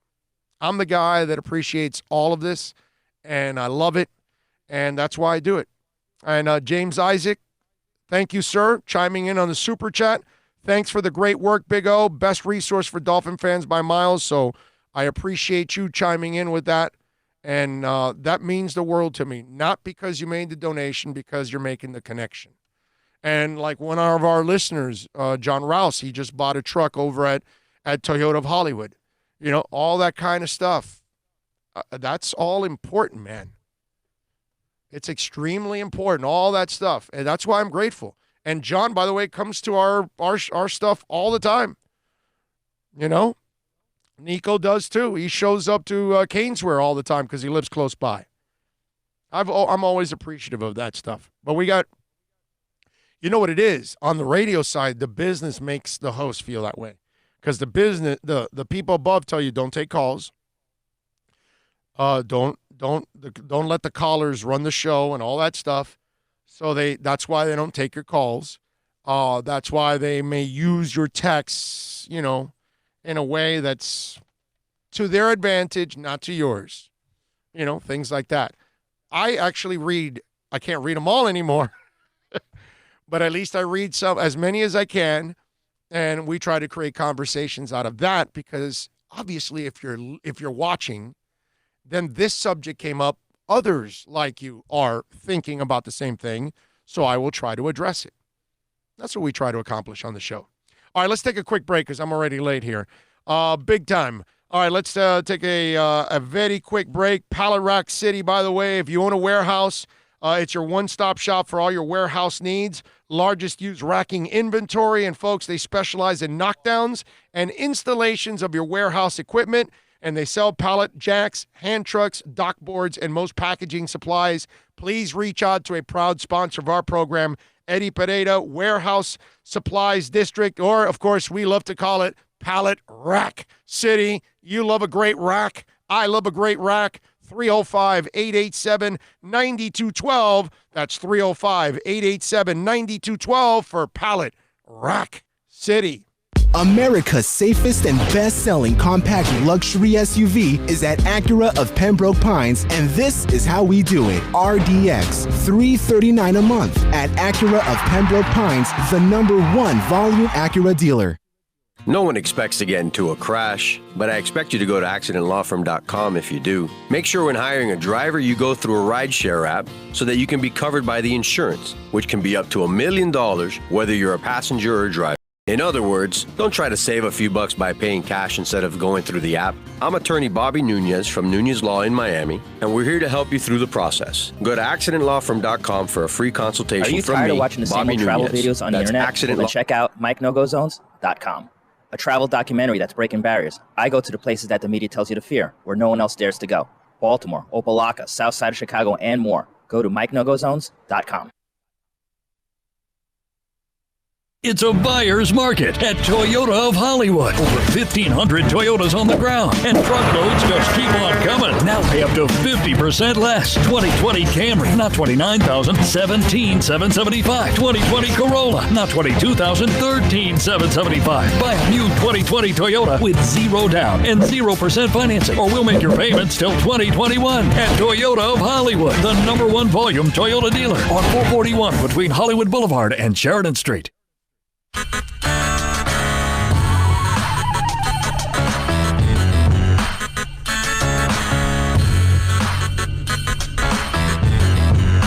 This is the Big O Show.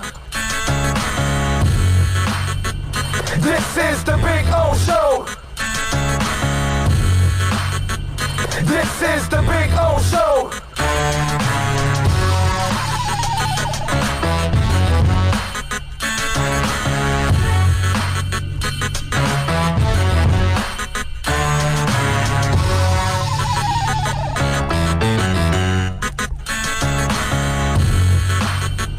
This is the Big O Show.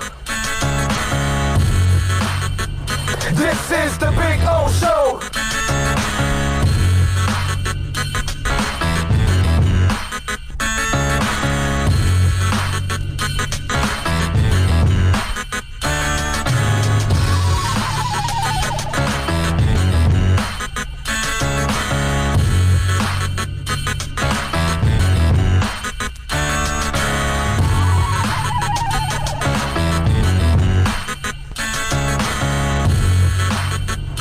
This is the Big O Show. This is the Big O Show. This is the Big O Show. This is the Big O Show. Welcome back. All right. We got a lot of things to talk about here on the program. And if you want to get in, you can see it there on the accidentlawfirm.com text line, 786-322-1105. That's 786-322-1105. If you want to get in on the accidentlawfirm.com text line, you can also reach out to us on Twitter. That's at Big O Show. Many ways to follow the program. I saw an article where they've got Joe Burrow as one of the early favorites for Offensive Rookie of the Year, which is interesting because does he start like, I don't want Tua to start right away. That doesn't make any sense. One, we got to take care of the kid. We don't even know if the offensive line is ready to go. You know what I'm saying? So you got to obviously pace Tua and there's no hurry. We're not in a hurry here. This is something that takes a little while to develop. So I'm reading this, right? And they've got Burrow there listed. And it says like this. It says DraftKings Sportsbook, Bengals quarterback Joe Burrow is the favorite to win Offensive Rookie of the Year at plus 215. That means you can bet 100 to win, 215. On the list also is Clyde Edwards-Helaire at 550, followed by Dolphins quarterback Tua at plus 700, Colts running back Jonathan Taylor at plus 100, Lions running back at DeAndre Swift at plus 1,200, Broncos receiver Jerry Jeudy at plus 14, J.K. Dobbins from the Raiders plus 16, Herbert at plus 1,600. I could guarantee you that'll never happen. Cowboys receiver CeeDee Lamb at 1,800, Raiders receiver Henry Ruggs III at 1,800, Rams running back Cam Akers at plus 2,000, and Eagles receiver Jalen Reagor at plus 2,000. And no, dude, okay, your Bears tight end was not there for Offensive Rookie of the Year, okay? All right. I mean, this guy's already rooting for his Homer Bears here on it. And so we know Kmet's going to catch, about 800 yards, not 1,800. So, in all seriousness, Joe Burrow, it's first of all, he probably shouldn't start. What you have to do with Joe Burrow is allow him to earn the job. Don't do what the Dolphins did with Ryan, where you just gave him the job. Your competition got injured in the pool, remember? The quarterback, I forgot his name now, got injured in the pool, and they said, okay, whatever, and so it was Ryan's job, and then they just never brought in any competition. And that's why the kid never really got that much better. I mean, he did a couple things, but in the end, he was kind of the same guy. Would you also say that the front office validating their players and guys that probably shouldn't have been playing to validate the pick, right? Right. That was probably part of that scenario. Yeah. And they got a bunch of players there that definitely could be Rookie of the Year.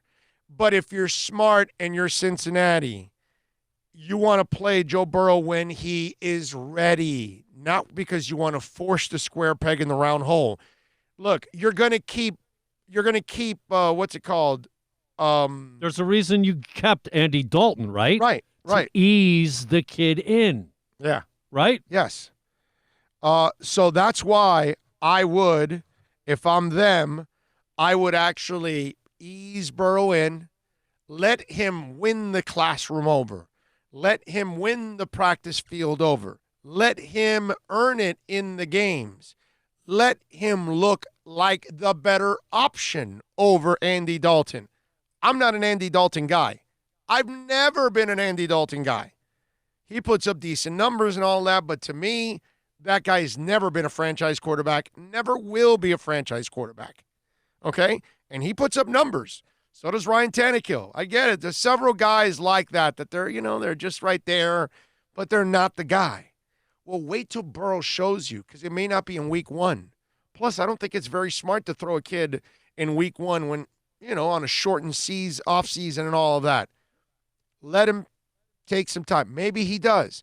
Now, I was looking at some of these things, at who becomes Rookie of the Year. Henry Ruggs III for the Raiders is actually not a bad pick because he easily could become the number one. I love CeeDee Lamb, but he's got Cooper opposite of him. So that's going to take away a little bit from him, and that'll be tough.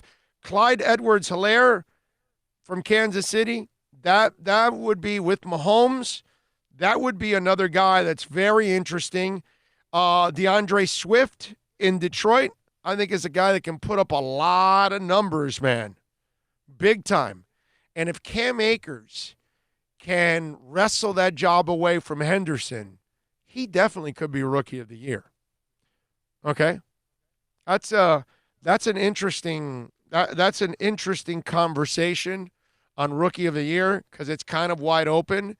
And because you don't have a regular offseason, some of these quarterbacks, it may take them a little time. I know it's going to take Tua a little time. There's no way in the world I see the Dolphins starting him early. I just don't see it. So I just found it interesting that they would talk about Burrow that way, like he was, the favorite. And it's not a smart thing if you're Cincinnati to throw his ass to the fire right away. Just doesn't make sense. Joan Hernandez says, good afternoon, Big O. I love the draft. The front office did an amazing job of drafting. This is the first time I'm so excited in a year, and they found some good players, undrafted free agents. I love the show. Thank you. And we love you, Joan Hernandez, for locking it in. Patman25. Chan Gailey seems like he was a hired base on Fitz being our QB. Do you think it was bringing in a different OC and offensive system when it's time for Tua to start? I think what they're trying to do is establish a culture. And Chan has a strength that he has actually run all kinds of offenses in the NFL, not just one kind of offense. And he's done it at multiple levels because he's also done it in the college area. I think this is a really smart move. People get hung up with age and all that stuff. I don't believe in any of that. Football coaches, they know their stuff, dude. If they study, they know exactly what to do and how to counter everything. So I think Chan is a good teacher. And I think that's what you need right now is kind of a teacher to help establish a culture. And I think that's why Chan was here. Not only because of Fitz. That helps the transition for Chan to establish that culture because now he has a substitute teacher that can teach everybody how to get it done the right way. And then eventually the stud then takes over and then becomes the superstar. So I think that's what's going on. And remember, you're going to do things with Tua that you can't do with Fitz. You know? And and Fitz may do things I don't want Tua to do, like run a lot and take on hits and stuff like that. You know, some of those hits that Fitz has sold out his body for, I don't want Tua to do that at all. Okay? All right, Tua, run out of bounds, my man, slide, live for another play. I was just going to say, they need to have a baseball guy that's a professional slider come in and teach Tua, right? How to slide. Did you ever see Marino take on a block? You ever see Marino take on a tackle? You ever see Marino try to bust a guy at the goal line and he had to get in because he had to run that guy over like Cam Newton or Doug Williams? No. You ever seen that? No. And how do we revere Dan Marino? The God, right? Tua, learn from the God so you become another God. Okay? Slide, baby. Run out of bounds. Okay? Live for another play. I remember I used to sit with Dolphin fans sometimes, and I would get pissed when Marino would throw it away. Seriously. And I would look at him, I go, do you realize that if he takes a sack, then you're now 4, 5, 7 yards behind the line of scrimmage, so the next play becomes that much harder. He threw it away because nobody was open, and he didn't want to risk turnover or losing yards. So now he can make it on the next play. Oh. So Tua needs to learn right from Marino. You know? That's what Tua needs to do. Tua needs to learn exactly how to play the game the way Marino did. Marino never took on a block. Never, dude. He didn't have to. Didn't have to. Everybody else, do your damn job, and Tua can do his, and you'll be fine. I think New England wanted to take Perry to groom as Edelman's replacement, and Greer stole him. Maybe. But, I mean, it's the last round. Could have taken him in the 6th round. It's not a big deal. 6th, 7th rounders for me are all the same. If Tua throws the ball away more, he will be all right. No more hero ball. I agree. Let's hope so. I mean, most of the time you can see your hits coming, so you can get rid of the ball. That Marino also didn't take a whole bunch of really bad hits because he got rid of the damn ball, bro. Quick release, man. Yeah. Yeah, and he helped his offensive line. Duck Dog 1105 says, Big O, you're the best listen out there. Keep it up. Doll fan, Donnie, New Jersey. Thank you, my man out there in New Jersey. Stay safe, my friend. Terry Mateer says, I still think Rosen has a chance in this league. He might have a Drew Brees story. Hey, man, no reason to give up on the kid. But I love how the Dolphins don't screw around and they bring somebody in. It makes a lot of sense. Let's see. Billy Batson says Jersey is in the house. Dan Guzman says, great stuff, Big O. Watching from Germany. How about that? Out in Germany. Thank you, Dan. That's very nice. Vernon Porter, Billy, you've been inside too long. Okay. Oh, are you talking about the late Bob Rubin? He's a hell of a writer. I can't tell you who I'm talking about. I'm not going to do that, bro. I'm not going to talk about who I'm talking about. And I know Bob passed away, right? Yeah. So yeah, no. I'm not going to I get you put that one together, but I'm not going to tell you really who it is because it's not fair to that person. But let me tell you something. There were moments where I just wanted to punch the dude. Seriously. There are guys lying, throwing tar on roofs and working out on the street, and post office people. Yeah, they get paid well, but now they're in the cars, but a lot of them had to walk a lot, back in the day, whatever. Garbage men, teachers putting up with your bratty kids Tarring every roof. single day. You said it. Tarring roof, man. Everything. The heat, the smell, popping those little discs to get the tar paper off, and getting a blister in your. Teaching 200 kids a day is no picnic, bro. No picnic. Okay? All right? There's a lot of bad jobs. Writing, radio, TV, that ain't one of them. Okay? We might deal with BS, but it's not like there's a lot of jobs out there that you don't want. Big R, are you still looking to upgrade any spot on the roster, or are you set to go to camp? My brother, did you see them last year? They will never stop improving that roster. If they can find somebody, they will, and I'm all for that. What I'm not for is for standing pat on anything. If you can find something better, like a long snapper, they wasted no time. They drafted another guy, and they said, Tabor, you did a nice job, but not good enough. You're out of here. Oh, Charles Harris, you're not playing well. Hey, Taco, you started hot. You cooled off. You're on the bench. Oh, Kalen, you're not playing well. You're on the bench. Oh, Josh Rosen, you didn't convince us. We're drafting Tua. You understand what's going on? These guys aren't going to keep Eddie Moore in the lineup because they have to. They're not going to keep rolling out Jamar Fletcher, who doesn't fit in a man scheme, supposed to be in a zone, but because they're trying to justify their draft pick. They're not going to keep Ryan Tannehill 7 straight years where the guy can't really elevate his game, and they're not going to bring any competition. That's not these guys. These guys don't screw around, bro. I love that. Even Michael Dieter, it's their own draft pick. And they're like, we got to draft more. We got to bring in more guards. Dieter did a nice job, but not good enough for us. He has to improve. But we can't wait around for him. We're going to bring other guys in. And either they skip him or he picks up his game. And that's the same thing for Rosen. As much as some of you out there still have faith in Rosen and I want him to succeed and all of that, it's up to Josh, bro. They've put his ass on notice.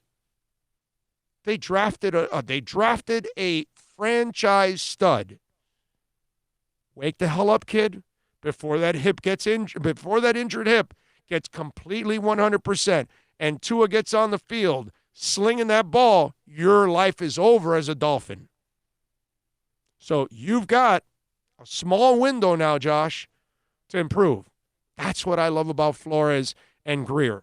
They're not screwing around, dude. You can't play. You can't help. You keep screwing up. You're not playing. That's it. That's the philosophy. And I have no issues whatsoever with that. None. Let's see what we have here. Red Angry Cuban says he's a bit slower than Edelman, but a slot receiver just needs to be quick, not extremely fast. And Perry has had success running away from people in college. Granted, NFL is a different animal. Well, we'll see. Pellegrino's in the house. Tannehill had no pocket presence. You're right about that.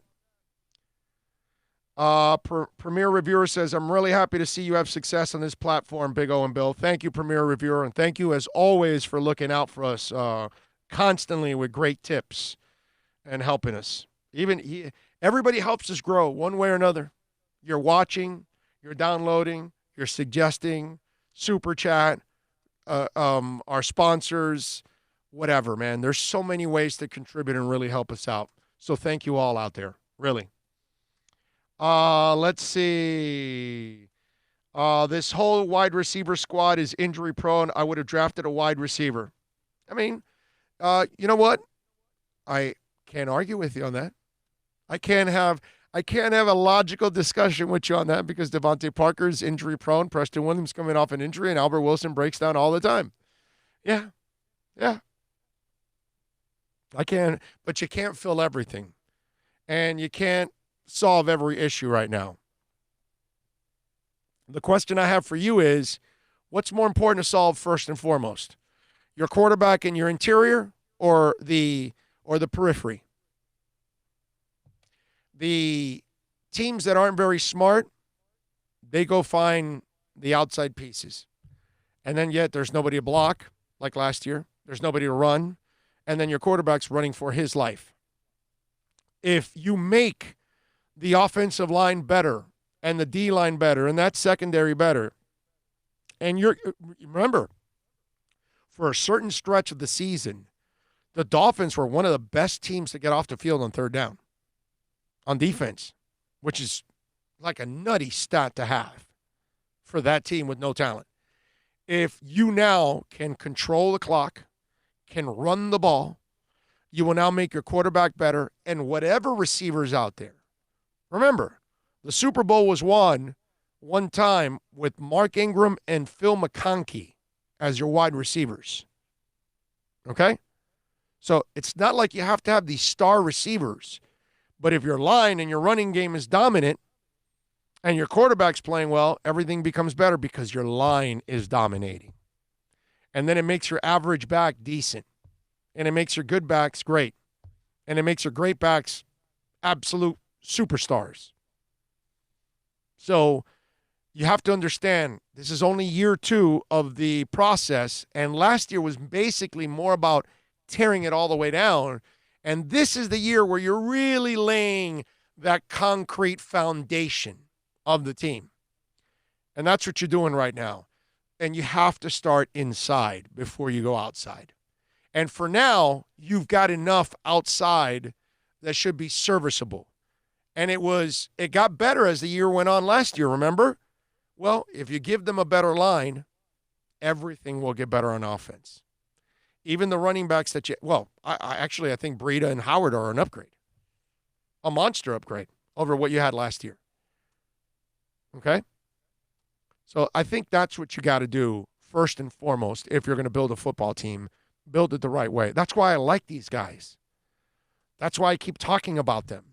Because everything that they're doing makes football sense. That's the part that some people are still not understanding that I talk about all the time. Because a lot of this is what it is. It makes football sense. Took me years to find you after disappeared one day from 560. Glad I just found you right when the Fins were on their way up, baby. Mike in the Pines, love the show, Big O. Thank you, Michael Madsen. Appreciate you, sir. Very nice. So, Michael, is Michael Madsen your name, or are you just a big Michael Madsen fan? Or is this actually Michael Madsen? Because if it is, now that would be a real trip. And when you think Michael Madsen, all you got to think about is Stuck in the Middle again, and just him jamming and cutting that ear off. Reservoir Dogs. You know, that's all when Michael Madsen, that's all I can think of every time. You mention Michael Madsen, Hold on a minute. I'm going to be right back. One Reservoir Let me go Dogs get some gas. Let me go get the gasoline. Start pouring it all over. Oh, man, that's such a good movie. The dialogue in that movie is so good. It's not even funny, bro. So, yeah, there you go. So we got a superstar watching, Michael Madsen. Thank you, Michael. Appreciate you, my man. Ricardo Rodriguez says, still cannot believe Coach Flo got 5 wins with such a ragtag group of players.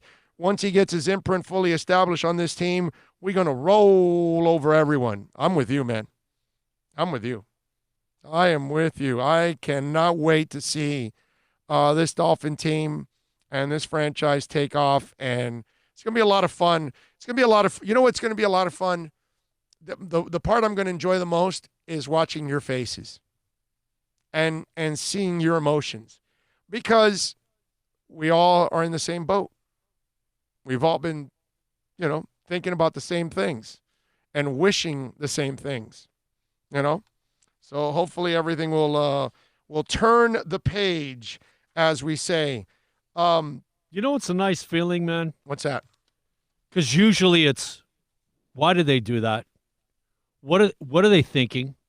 You know, like, Oh, yeah. we Right. have had none of that. Right. You know, none of that second guessing Right. at all. Yeah, those like really stupid, baffling things that they do, and it's From obviously personnel decisions, yes, moves with players they get in free agency, to decisions during the game. yep. No, And you're there right. has been none of that. No, you're right. EJD Construction, by the way, proud sponsor of our program, and as you know, COVID-19, they are COVID-19 ready. Folks, they use gloves, masks, along with other OSHA requirements. And listen, they arrive at the sales appointment with the mask and glove as well. First responders get our developer rates, by the way. So if you're a first responder, make sure you call EJD Construction. I'm not talking about like a handyman. I'm talking about if you want to redo your kitchen, your man cave, your front yard, backyard, whatever it is that you want to do. I don't care if you want the TV coming out of the roof or the wall. EJD Construction does it all, baby. You need to plug in a waterfall or whatever it is you want to do. Call EJD Construction, one of our great sponsors, 305-318-4978. That's 305-318-4978 for EJD Construction. And once again, thanks to all the folks that are listening, tuning in, and connecting with us. And again, on the Super Chat, thanks to George Arthur, Hank Goldberg's left nut, Eric Holmes, Cody Douglas, Leo, James Isaac, all of you out there, thank you all for the Super Chat and supporting us in a big-time way. Let's take a break. We'll come back with hour number 3 right here on The Big O Show. It's a buyer's market at Toyota of Hollywood. Over 1,500 Toyotas on the ground, and truckloads just keep on coming. Now pay up to 50% less. 2020 Camry, not $29,000, $17,775. 2020 Corolla, not $22,000, $13,775. Buy a new 2020 Toyota with 0 down and 0% financing, or we'll make your payments till 2021 at Toyota of Hollywood, the #1 volume Toyota dealer on 441 between Hollywood Boulevard and Sheridan Street. Are you tired of watching the same old travel videos on the internet? Well, then check out MikeNoGoZones.com, a travel documentary that's breaking barriers. I go to the places that the media tells you to fear, where no one else dares to go. Baltimore, Opelika, South Side of Chicago, and more. Go to MikeNoGoZones.com. No one expects to get into a crash, but I expect you to go to accidentlawfirm.com if you do. Make sure when hiring a driver, you go through a rideshare app so that you can be covered by the insurance, which can be up to $1 million whether you're a passenger or a driver. In other words, don't try to save a few bucks by paying cash instead of going through the app. I'm attorney Bobby Nunez from Nunez Law in Miami, and we're here to help you through the process. Go to accidentlawfirm.com for a free consultation from me, Bobby Nunez. That's accidentlawfirm.com. America's safest and best-selling compact luxury SUV is at Acura of Pembroke Pines, and this is how we do it. RDX, $339 a month at Acura of Pembroke Pines, the #1 volume Acura dealer.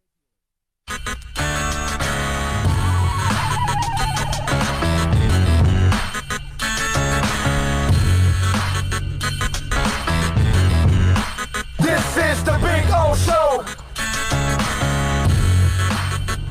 This is the Big O Show. This is the Big O Show.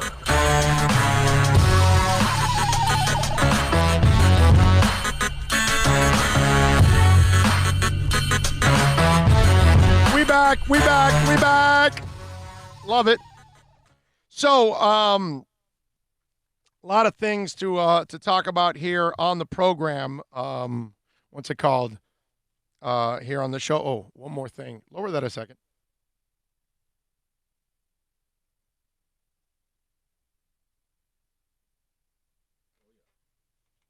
All right, there we go. All right, so we back. Appreciate it as always, folks. Anyway, we got it, man. I've got so many things that I haven't even gotten to here on the show. And yesterday I covered most everything because it was more draft than anything else that we were doing yesterday. I was thinking about this You know, the NFL plans to have their season play out no matter what. Okay, so that's good for all of us that they plan on playing the NFL season. But I'm not sure if you guys saw how they plan on doing this stuff, because it's going to have some ramifications to all of this. For those of us that follow the sport and we love it so much, they plan to have a full season, but it's going to be a challenge. Listen to this, okay? They hope to maintain their 16-game season leading up to the Super Bowl in February, okay? But according to the Las Vegas Review-Journal, they want to start the season around October 15th. Look at that.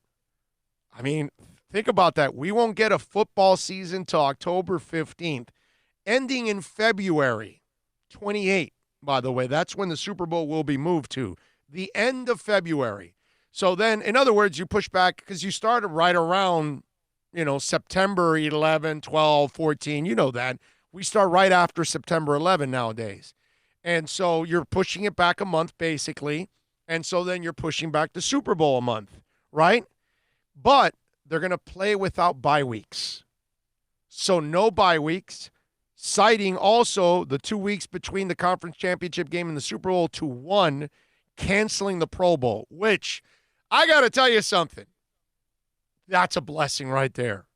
Canceling the Pro Bowl sucks, okay? The last time I watched the Pro Bowl, I was forced to watch some of it because I was at a cigar bar in Dallas for the Super Bowl, and that week prior, I was in a cigar bar. I had pulled in right after the Senior Bowl on Saturday, and we went over to Dallas, and obviously cheap-ass QAM made us drive from Mobile to Dallas because they couldn't pay for a plane ticket.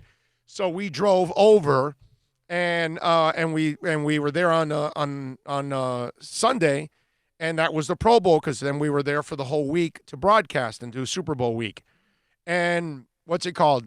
And in one of the TVs on the cigar bar, they actually had the Pro Bowl game. So I would, not with volume or anything, but I would glance and see. That's the last time I watched that crap. Okay? I don't watch this. Now, that's the one thing that I would say, thank you. I'm good. Yeah, get rid of this stupid Pro Bowl. But how about this? The players who have to play without a bye week. Man, that's a challenge, dude. Look, life is a challenge as it is, and it's not like you had bye weeks years ago and players were able to play through it, but these kind of players are all wired a little different. They've got this load management crap that we never actually went through. It's funny, huh? The guy that's laying tar every day, he'd love to call it load management. The teacher that has to deal with 200 kids a day, Lord knows he or she needs a lot of load management. That person that's working at Macy's or whatever shoe place or whatever, and you got to deal with clients every day, man, that's load management. Al Bundy? Yeah, that kind of stuff. I mean, it's funny how the rest of us, right? There's no load management for us. It's crazy, but they're going to play. At least they hope so. The question is, will we be a part of it? How much of it, right? And as fans, man, you're going to get so much less insight on all of this. That's going to be kind of tough. The way they're going to control all of it, but they're dead set on getting it. But the part that sucks is now we may have to wait till October to see our Dolphins actually take the field and see this team. Again, the good thing is, what I was telling you with Tua, that you wouldn't see Tua till the end of December if the line is playing. Well, this buys Tua another month. It's another 4 weeks. Because remember, if you start in the middle of October, Tua had his surgery in November, right? If I believe, I think if I remember correctly, he had his surgery in November. So then you're now almost a year at it. All of this in a way becomes a blessing for Tua. Seriously. While the NFL drags it on while you and me suffer and we wait for football to come back and we're dying to see our Dolphins take the field, small blessing for Tua. Remember I was telling you yesterday about all the bad karma, and then maybe the good karma is now starting to happen in Miami? And I don't wish this COVID thing on any of us, obviously. I don't want the world to go through this.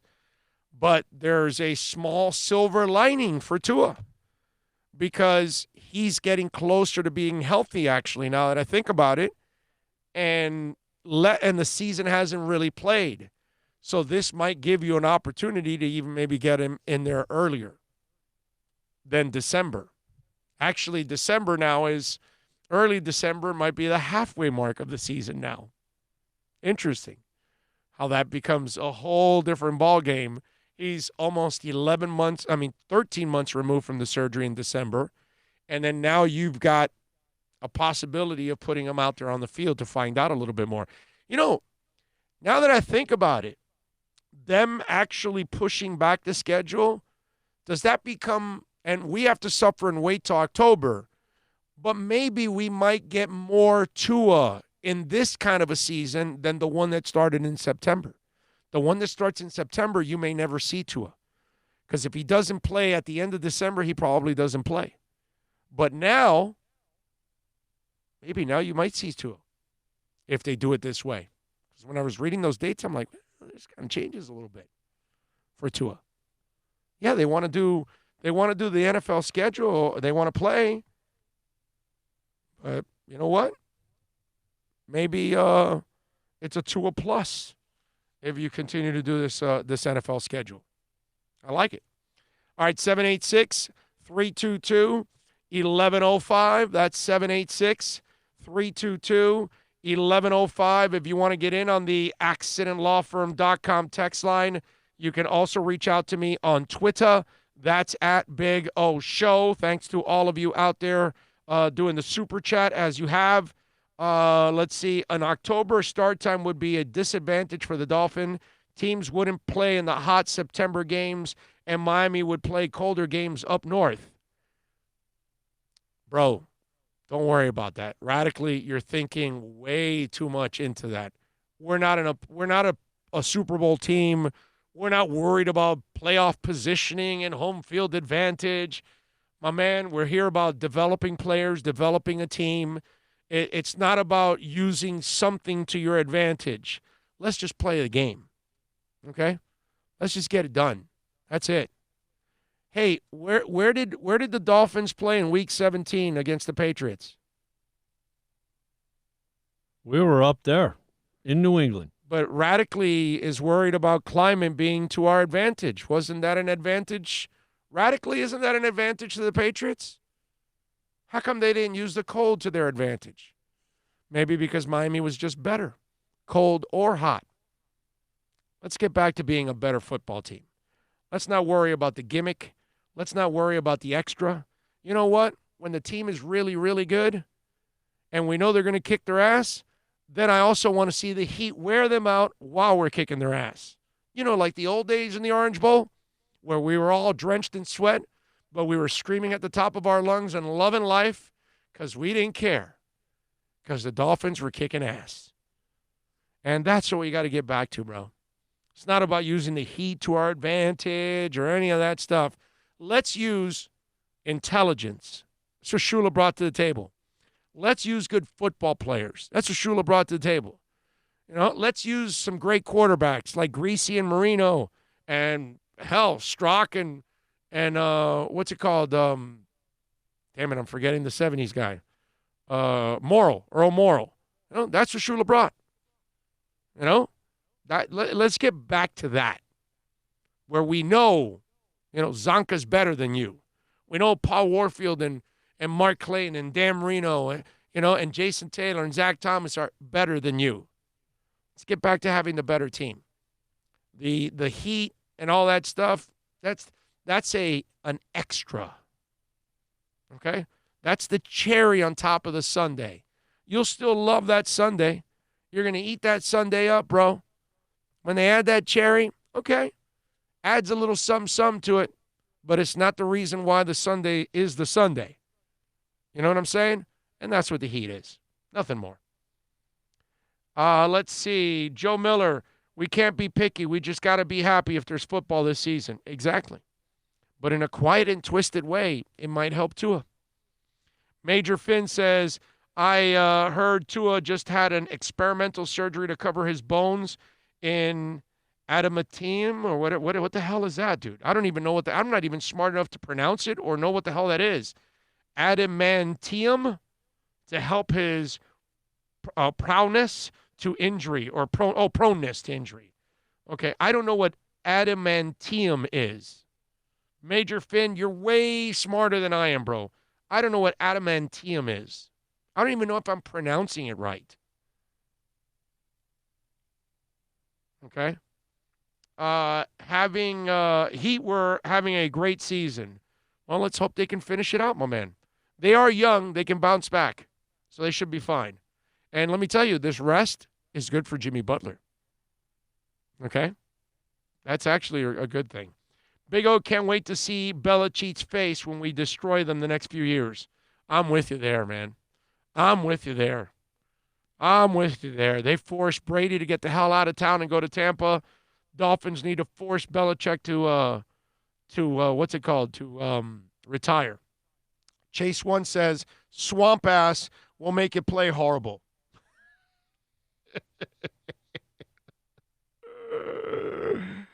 I love it. Jerry Granger says, X-Men, buddy. Wolverines, indestructible metal.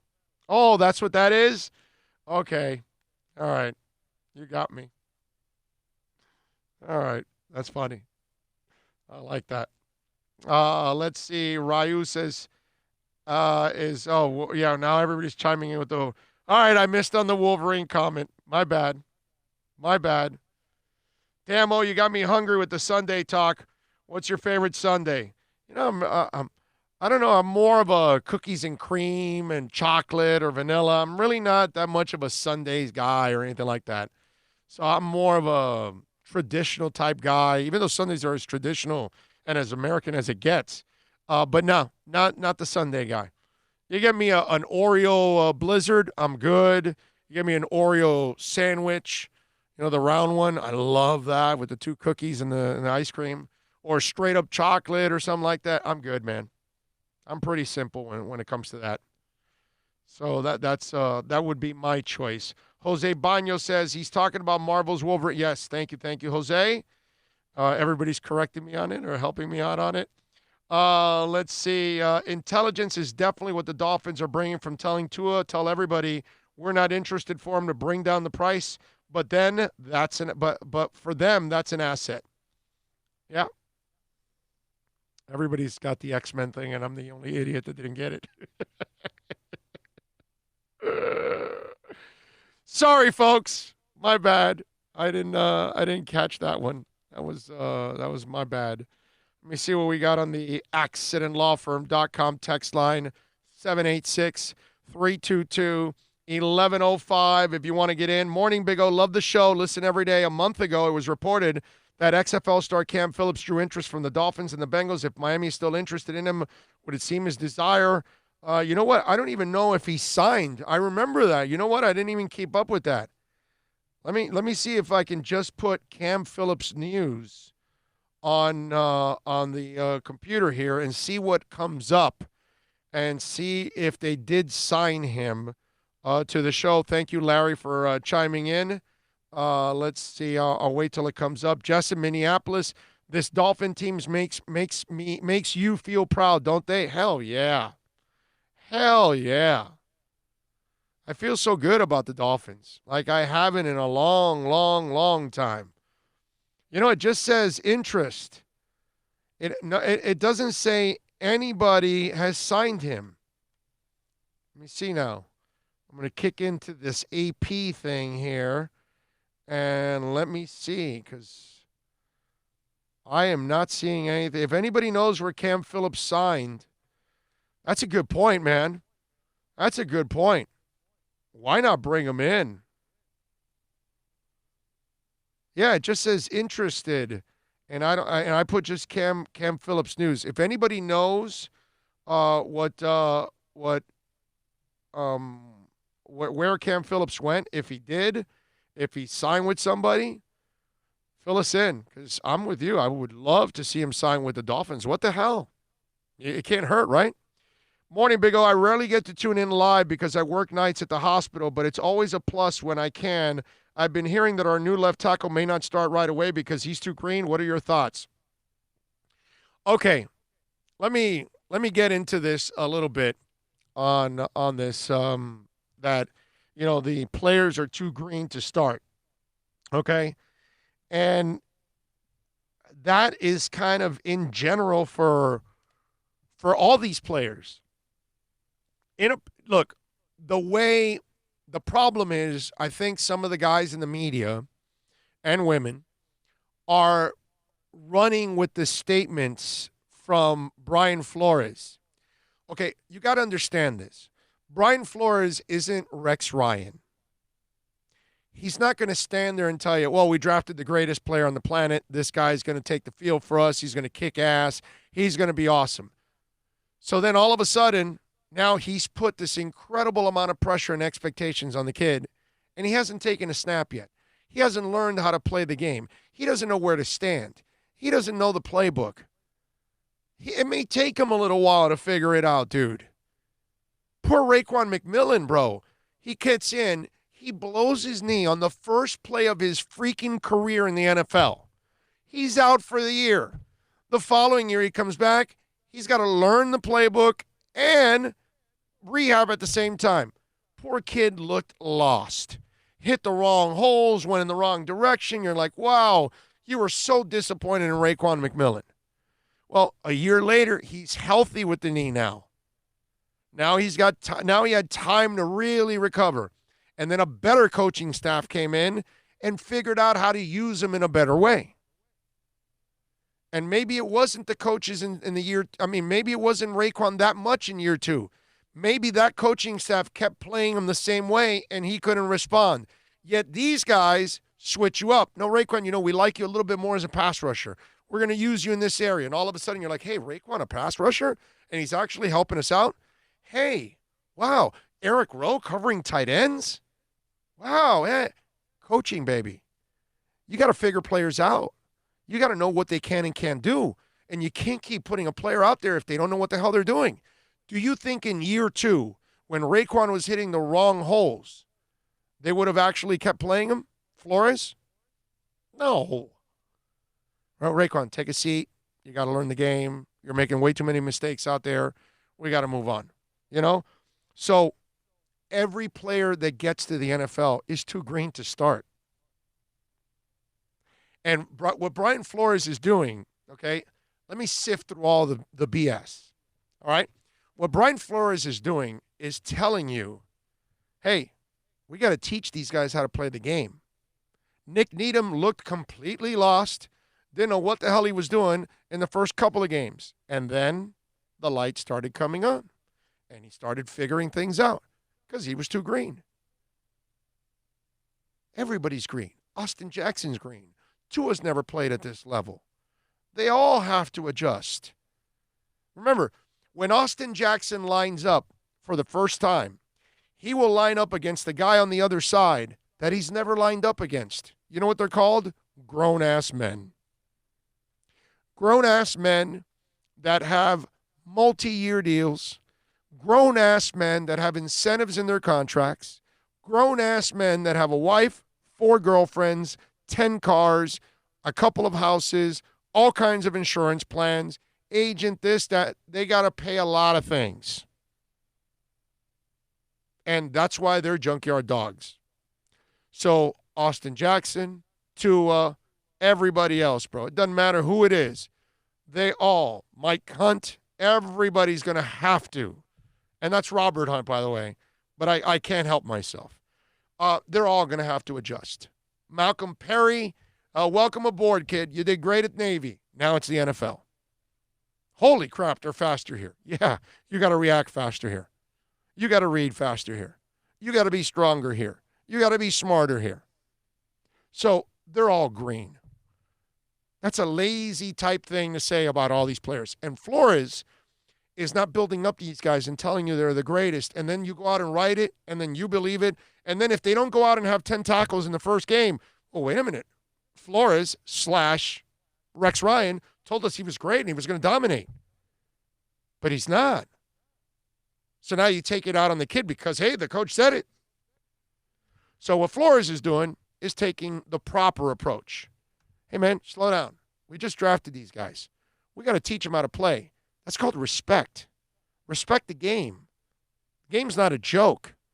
You don't come from Saturday and step in a Sunday and just say, hey, I'm here, I'm ready to dominate. Sure, there's a couple of freaks that do that. But there's only a couple of those freaks. You're not drafting them every year, and you don't have them up and down your first and seventh rounds. So when you hear people write about, well, I'm worried about this player being too green, no shit. They're supposed to be green. Did you watch Pat Surtain his first year? Did you watch Jason Taylor get runned over all the time the first couple of years and get injured too? I'm not sure, do you? Because see, that's the beauty of being 53. I can give you perspective on this. And then I can remind you, hey, yeah, you're right, dude. That guy wasn't that good at the beginning because Pat Surtain couldn't get on the field. I don't know if any of you know that. You know, the guy in the Ring of Honor, it was hard for him to get on the field the first year. And he was going to be one of your all-time great corners, and he was struggling to get on the field. Your all-time greatest defensive player struggled in his first year. What did he have, 5 sacks? 4.5 sacks or whatever?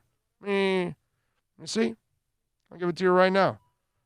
Jason Taylor stats. You ready? Here we go. Jason Taylor stats. Let's pull these mothers up. 2 green. 3rd rounder, right? 1997. 11 games started out of 13 games played. He had a total of 5 sacks. Holy crap, huh? Am I half decent here? He had 42 tackles combined, 30 solo. Okay? It wasn't like he was this incredible force. Then he had 9 sacks his second year and then 2.5 sacks his third year. 2.5 sacks in his third year. Then it's 14.5, 8.5, 18.5, 13, 9.5, 12, 13, Hall of Fame. Okay? Let me see. What else? They're not great stats. I mean, they're not anything out of this world. Everybody's green, dude. Everybody. It's the way it is. So this stuff about, they drafted players and they got to develop them. Yeah, that's why they're young. That's why they're young. That's why Mike Gesicki looked lost in his first year, and then the second year, like, hey, now I see why they drafted him. Maybe one coach knew how to use him, and one coaches knew how to elevate him, how to bring some, create some confidence in the young man, because obviously after the first year, Gesicki looked like a disaster. It's just part of the game. First year, Jakeem Grant's dropping everything. Second year, he blows up. It happens, man. Jay Ajayi, first year, had some injuries. And then, showed you a little some towards the end of the year, but really wasn't. Then the next year, didn't get the opportunity early, and then eventually got it, and he took off. Everybody needs some time. Everybody needs development. Everybody needs to learn. But to think that all these guys you drafted, the coach is going to say, oh, no, these are plug-in players right now. They're ready to go to the Pro Bowl. Come on, man. They're rookies.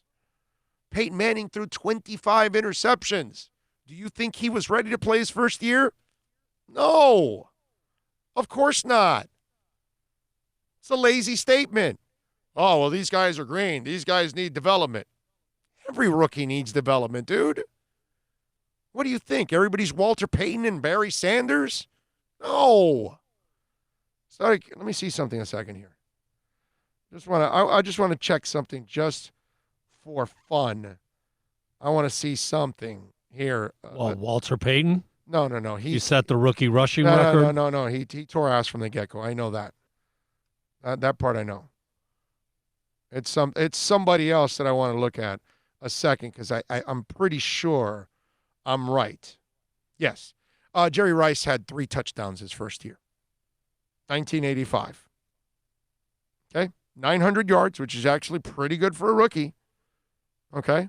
They'd average 18 yards a catch, but he only had 3 touchdowns. Then No, back in those days, your wide receiver wouldn't do anything until really his 3rd year usually. It would take that long. Yeah, but his second year was 15 touchdowns.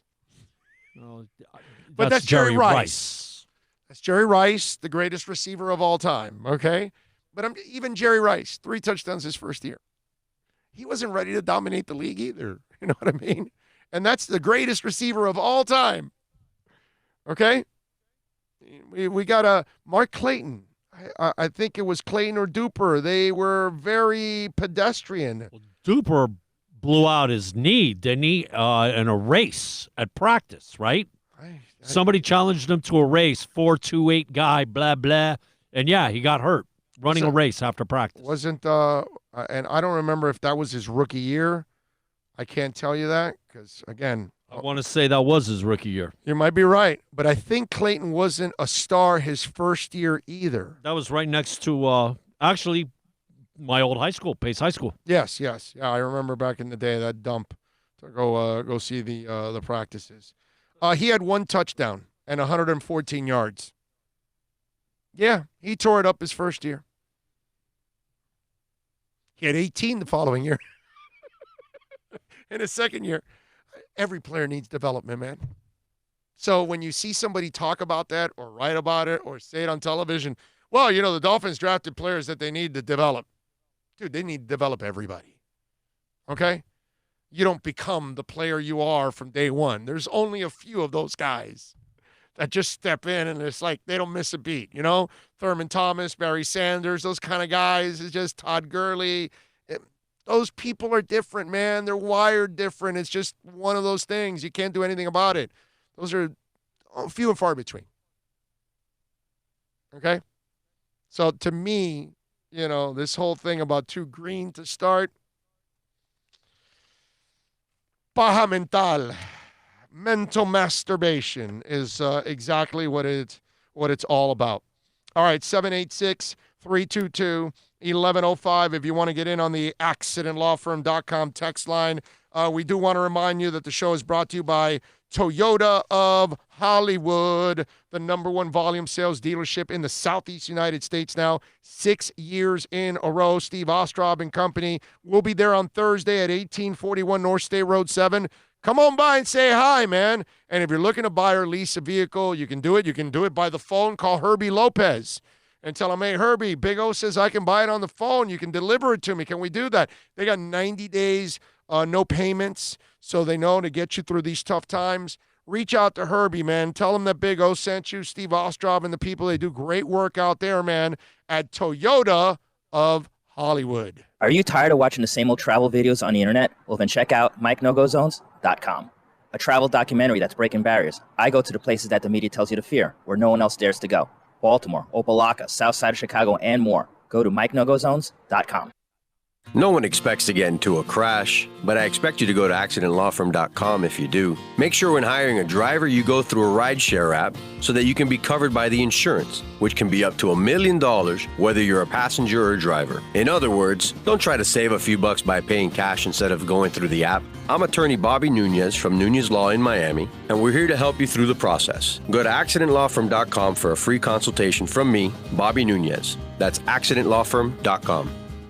America's safest and best-selling compact luxury SUV is at Acura of Pembroke Pines, and this is how we do it. RDX, $339 a month at Acura of Pembroke Pines, the #1 volume Acura dealer. It's a buyer's market at Toyota of Hollywood. Over 1,500 Toyotas on the ground, and truckloads just keep on coming. Now pay up to 50% less. 2020 Camry, not $29,000, $17,775. 2020 Corolla, not $22,000, $13,775. Buy a new 2020 Toyota with 0 down and 0% financing, or we'll make your payments till 2021. At Toyota of Hollywood, the #1 volume Toyota dealer on 441 between Hollywood Boulevard and Sheridan Street.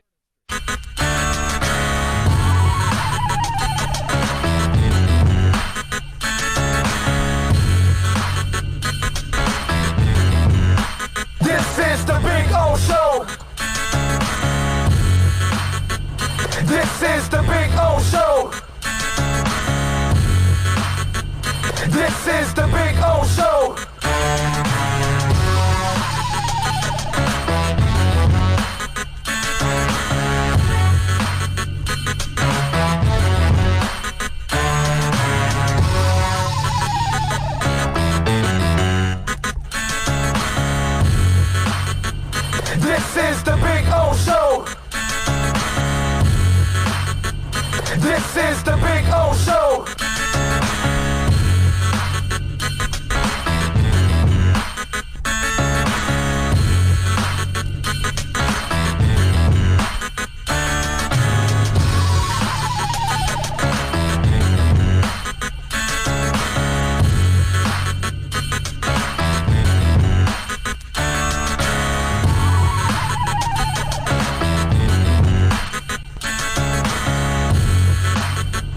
This is the Big O Show.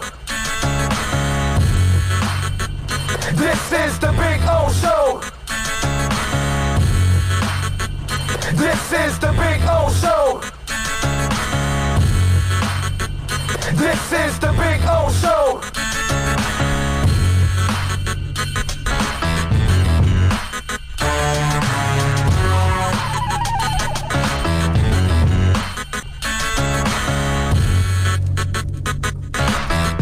We are back. Chase One says this intro always bumps.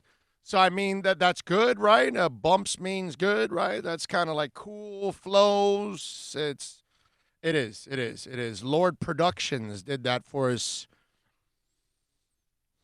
about 20 years ago. Yeah. That right there is 20 years old, or at least maybe 15. Nah, maybe 20, closer to 20. Yeah, it's pretty close. 15 to 20, somewhere in that area. I'm not exactly sure. I can't wait because my buddy, Stephen Carter, he has done our Rock and Roll Open for many years, and I haven't been able to use a Rock and Roll Open, and a lot of you over the years have asked me, dude, where's the Rock and Roll Open? And the idiots at QAM, they said it was too long, so they didn't want the Open. Because it's one of those things like, well, we want you to flow right into one show or another because then people will tune out right away. And I'm like, whatever, bro, okay. If people like you, they're going to listen to you, period. If you connect with people, if you connect with the host, whatever it is, if you don't like me, you're not going to listen to me whether I start talking right after the next host or there's a bumper of my Open for 20 seconds or 45 seconds. What's the difference? You're going to wait. If you like me. If you don't like me, you're not going to listen for anything anyway. It's, it's ridiculous, but whatever. It's just one of those things. I mean, look, we do the breaks and we're playing and most of you are there throughout. And you're hearing the commercial breaks and you're hearing the bumper music and all that. And you see me here, but obviously I got to take a little bit of a break. It's I'm only human, man. So I gotta work it. Did you guys see that William Hill, by the way, if you want to bet on Tua, okay, for Rookie of the Year, you can do it, all right? Because William Hill has got a line on Tua now. And listen to this, okay, because it's actually interesting the way they've got it formed for Tua, all right? So we all know Burrow was taken 1. So William Hill Sports Prop has the number 5 overall pick, Tua Tagovailoa of the Dolphins, in an interesting spot for betting. They have him. Listen to this, okay? All right, William Hill odds makers like Tua's chances of playing nearly every regular season game, even with a delayed schedule. I think maybe halfway through the season, if things aren't going well for the Dolphins and the line is playing well, instead of seeing him for the last 2 or 3 games, if you do start in the middle of October, maybe you can play him the last 6, 7, 8 games, right? But again, the line has to be playing well at that point. I don't think he plays from the beginning. But William Hill, the odds makers, they've got Tua's chances of playing every regular season game considering the prices on his props. For example, they've got Tua topping out at 3,330 yards, priced at minus 118. And they have him throwing more than 20 touchdown passes. And if he plays, say, only 10 games, that those totals are almost going to be impossible to reach, which is true. And the yards, of course, he's not going to reach. Now, they have Tua scoring at least 5 rushing touchdowns this season, and they've got it at plus 300. And that would break the NFL rookie record of 27 touchdown passes is plus 333. Andrew Luck set the rookie record with 4,374 yards, and Tua is plus 450 to surpass that. Finally, they've got Tua plus 750 to win the NFL Offensive Rookie of the Year. Only one Dolphin has ever won it, and it wasn't Marino. It was Troy Stratford, my man, back in 1987. And they killed my man Troy Stratford because they go, listen to this line, how they torch my man Troy Stratford. Only one Dolphin has ever won it, and it wasn't Dan Marino. It was running back Troy Stratford in 87. His career went downhill quickly after that. Damn, dude, that's just so cruel. So cruel, man. I tell you. Damn. Take it easy on my guy, Troy. Let's see what we got here on the chat board. Appreciate all of you chiming in as always with all the chat. Remember, it's hard for me to see every question and get to every question, ladies and gentlemen. Okay, so I'm sorry because I know there's a lot of people on the chat board. Let's see. Big O, you know who dominated his rookie season? The great Zach Thomas, yes? But not everybody's like that, man. Big O, what is your opinion on the expectations of a timeline for Flores to get us to the playoffs? Well, I think he's got a slim chance here because no Brady. But years 3 and 4, I think those are the realistic ones where they should be in the playoffs. Yes. Years 3 and 4. Yeah. One of those 2 years, you have to be in the playoffs already, especially in this division, because I don't really have a lot of respect for the quarterbacks or the coaches, some of them, in this division. So, yeah. If I'm Weaver, I don't want to sign any contract over 2 years because he's going to be grossly underpaid. You got no choice, dude. NFL rules, you got to sign a 4-year contract. So he will. And I love how Radically thinks. He wants him to sign a 2-year deal so he could give his favorite team trouble in year 3. Radically, you're the fan, okay? You're not the agent, bro, okay? You want him locked in on a 4-year contract, so it's cap friendly. I mean, come on, Radically. You're a Dolphins fan. Haven't you seen enough, like, bad contracts in your lifetime? You know?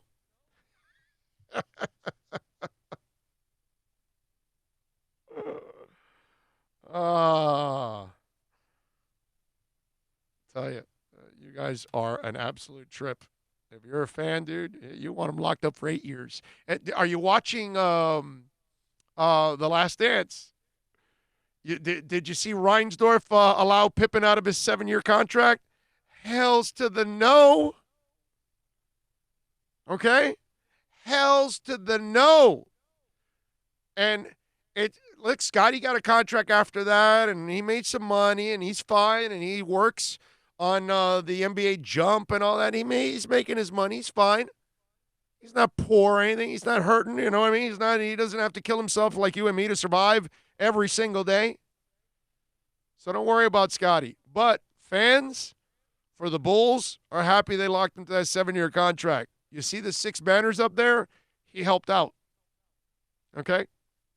Radically, change your thinking, my brother. Let's lock Weaver in for 14 years, just in case. Lisa Morales, are you surprised Miami didn't draft a running back in this one and traded their 5th-round pick for the kid from San Francisco? I am surprised they didn't draft a back. I'm not saying it's the end of the world or anything like that. They could get a back next year and the year after that. I'm not worried about that. And I love what they did with Breida and what they did with Howard, because it's 2 backs that are going to take some punishment and going to have to deal with mistakes that a young line is going to go through. So I think they don't want to really get a guy that they have to punish for a couple of years, and then when they're ready to go, the kid's taking a beating. So I think they'll draft that fresh running back in another year or 2. When that line is settled in, the quarterback is settled in, and then they trade up, they draft one of the young, like, studs of the draft, and they lock that in. I can see that. You got him at a cheap price for 5 years. Yeah, who? Your rookie running back. Oh, yeah. Yes. You may even slip up into the back end of the first round, and so you got him for 5, right? Yeah. No, I got you. Radically goes, I'm just saying, if I want him to get paid what I'm worth. I also don't want it that teams pay a stiff, huge and stiff the stars. No, I get that, but he's got to sign a 4-year deal, bro. First rounder sign a 5-year deal, and everybody else is locked into a 4-year deal. So, yeah. Troy Ortiz goes, no tipping Pippen. He's a cheapskate.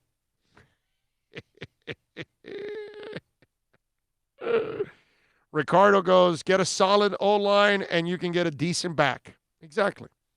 If the line works, Howard and Breida are going to have a lot of success. There's no doubt in my mind about that. Dean G says, hey, Big O, what is your opinion on the expectations of a timeline for Flores to get us to the playoffs? 2 seasons, 3 seasons. Like I said before, somebody asked that. I would. He's got a slim shot here because of this division, but seasons 3 and 4, he's got to be in the playoffs. In this division, he should be in the playoffs.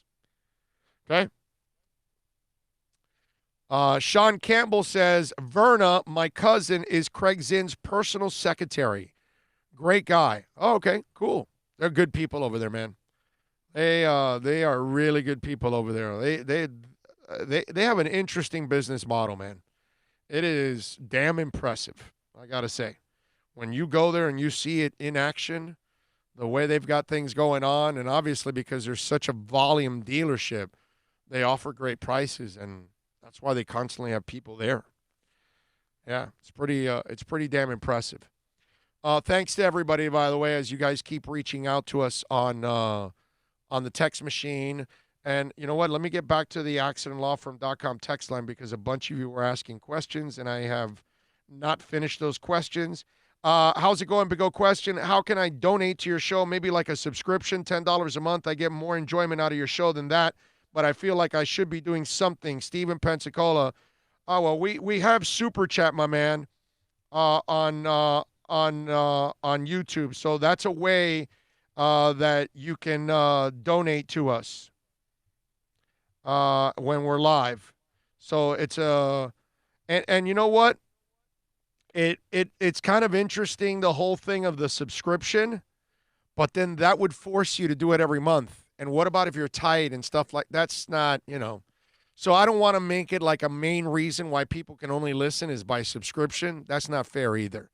So that's why the Super Chat on YouTube is great, because that's a way people can donate and help us grow and help us go cover more Dolphin events and go live to places and give in the draft stuff over the offseason. I want to take it to another level, and go to everyone. You know what I mean? That's what I would love to do. It would drive Bill crazy, but I would love it. The Finns draft will be known as the broken, injured, and fat guy draft, players with injuries and 3 linemen that are very fat. Okay? Linemen normally are fat. This is Camilo. I think we should keep Josh Rosen. I think he can step his game up, and if that happens, we can move him for a number 1 first rounder. What do you think? It could happen, but it's up to him, man. Look, we can all say everything we want about Rosen. It's up to Josh Rosen now. Okay? Oh, G League just signed another top high school basketball player. Right. I tell you, college basketball is already so mediocre. It's going to be so absolute garbage now. They have signed, Deshane Nix has signed to play in the NBA G League season. It was announced today. So there you go. They lose another one in college. After 3 seasons, how do you feel about the progression of Davin Godchow? Exceptional. He's a 5th rounder, bro. He's done a nice job. He's turned himself into a heck of a player, man. I like Davin Godchow. Regarding this G League thing, once that one kid did it, you expected more. There's going to be Why would you go? a lot more. Dude, you're not going to hit the books. No. You're going there for 1 semester. Yeah. Basically, you're gonna. No, because you got to be there both semesters because you started but you November. only attend 1 semester. You know that, right? What about the back end? They don't attend it, bro. Oh, they worry about March Madness. They're gone. They're gone. They're absent from their 2nd semester. They don't give a rat's ass. They were never there for an education. They were only there because you're forcing them there to get to the pros. So they're using you. That's their minor league. Yeah. Right. You know. And they're not going to, like, what? What are they going to do, flunk him? What's he going to do? Oh, my God, you're flunking me. Like, screw you. I'm going to the NBA. You know, that's what they're thinking. Let's see. Couldn't agree with you more. I run a small business with myself and only the employees. I've lost 90% of my 15-year business because of COVID. I couldn't keep our house. That loan would have been huge to keep us afloat until we get back to normal. The first PPP loan, because those big companies took most of the money. I have 4 kids. I'm scrambling to figure out how to pay the mortgage. It's ridiculous. And the fact that the Lakers would do what they did, I'm glad they gave it back, but that's because they knew the PR hit. You know they got that check, and they probably wanted to keep it. Okay? Let's see. I would rather fail with Tua knowing we tried and still keep drafting QBs than to not draft him and see another team take a chance with him. I don't think Nick Saban would have been successful with the Dolphins because he has been so used to getting great players and not having to coach them up like every coach except for Flores. I mean, you never know, man. You never know. It's one of those things we could never answer. Let's see. Big O, no worries. Us fans will never let you down. This man will always back you. You're the best. Dolph fan Donnie in New Jersey. Thank you, Dolph fan Donnie. I appreciate you, man. Much love. Big O, keep doing your thing. Currently watching you on YouTube Live. So glad to hear your incredible insight on the Fins. I appreciate that. That's very, very nice. I don't know about incredible insight, but we try our best. I watched Stowbridge Kids highlights last night. Looks like a sack celebration in him casting a fishing pole. Then he sets the hook and reels in the fish. I think he's my new favorite rookie, Flipside Fishing. Okay. Any insight as to why the Dolphin draft experts were banging on the table during the draft? Could it be that they wanted Dobbins that went right before their pick to the Ravens? Yeah, I'm sure. Haven't you played fantasy football and somebody picks the player you want right before? Happens all the time. Happens pretty much in every draft. Happens to me at least 2 or 3 times in every draft. What a petty soul complains about music at your break. Don't matter. I'd be here when you get back. By the way, I'm a truck driver in Virginia. You ride with me every day, bro. Thank you, my man. And be safe out there. And thank you, by the way, because obviously you're delivering stuff that we all need. That's why you're out on the road. So thank you, sir. Appreciate that. Okay. I mostly listen to the podcast except for the draft coverage. Excellent draft coverage, man. Thank you. Appreciate you. Appreciate you. You going to use the super chat for first class plane tickets, Big D? No, we don't do first class. What we want is we want to be able to fly to the Senior Bowl, to the Combine. We want to go to the East-West Shrine. I want to go to the NFLPA game. I want to go to, there's another bowl game too that I want to go to postseason. I want to go over to the Summer League when we got Heat players out there. All these kind of things I want to cover for us, man. Yeah, because no station does it. They don't do it. So we got to get the sponsors. We got to get, the merchandise, super chat, everything that we can together combined, and we're going to do it, man. We're going to do the hardcore stuff that I've always wanted to do. Because it's almost like our business has gone in the direction of just screwing off on the air. And a lot of people like that. We love train wrecks. We love to watch the Kardashians and Tiger King, and we've gotten away from, kind of hardcore sports talk a lot of times on terrestrial radio. You can find it on satellite because it's geared that way. You go to the NHL channel and you go to the NFL channel and the NBA channel and so they're going to talk about sports, you know what I mean? But on terrestrial radio, it seems like everybody's geared more to having fun on the air, and there's nothing wrong with that. But there's a lot of having fun on the air, and then sports is kind of a goof, and a lot of people are lazy. They don't really work at it anymore. They don't try to find any information. They don't really care about connecting with people. It's just it's a bad business. And so I don't like doing business that way. Not with you guys, not with our sponsors, and they are like that across the board. In Intercom, they don't make any decisions locally. Everything's made nationally for every city in one place in corporate. They run everything, promotions and sales and everything. And that's impossible. Because if you're in Topeka, you don't know how people act in New York or Los Angeles or in Miami. You know what I mean? And if you're in Albany, Georgia, you have no idea how they act in Austin, Texas. Okay? You have no idea how they are in Flint, Michigan. It's the way it is. But whatever. It is what it is. So, no, it's not about, whatever, splurging or whatever. It's about actually bringing you guys what you need. What I've done with my own money for many years, but then let's take it to another level. I mean, look what we were going to do in Vegas. QAM ever would do that? Do you think QAM or 790 would ever pay for a host to go out to Vegas for 3 days and broadcast at a bar with hundreds of Dolphin fans? Do you think they would ever do that? Come on, man. So, no. That's what we want to do. Mike in Arizona, Rosen can be kept as an asset, then dealt to some team that needs a QB when one goes down after the season starts. Why else keep him around if Flores has seen enough? Well, because at the moment you need him.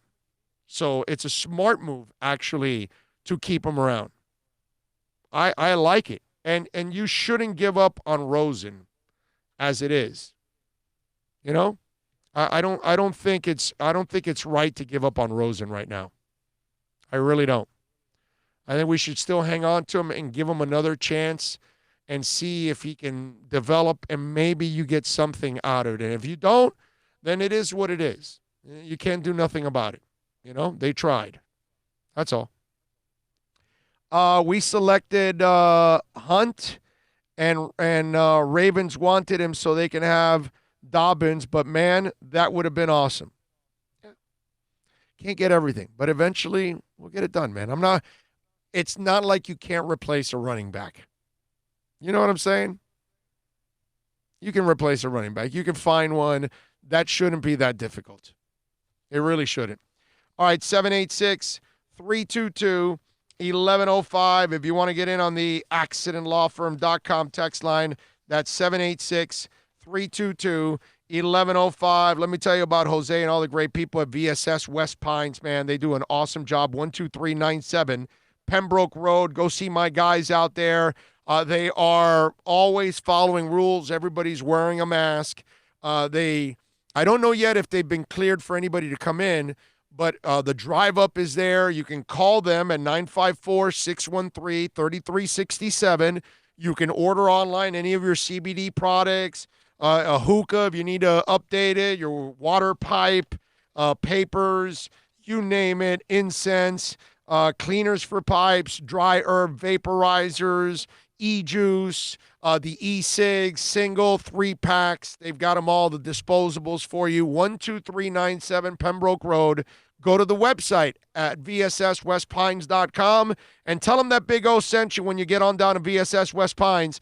It is 954-613-3367 for vsswestpines.com. It's a buyer's market at Toyota of Hollywood. Over 1,500 Toyotas on the ground, and truckloads just keep on coming. Now pay up to 50% less. 2020 Camry, not $29,000, $17,775. 2020 Corolla, not $22,000, $13,775. Buy a new 2020 Toyota with 0 down and 0% financing, or we'll make your payments till 2021. At Toyota of Hollywood, the #1 volume Toyota dealer on 441 between Hollywood Boulevard and Sheridan Street.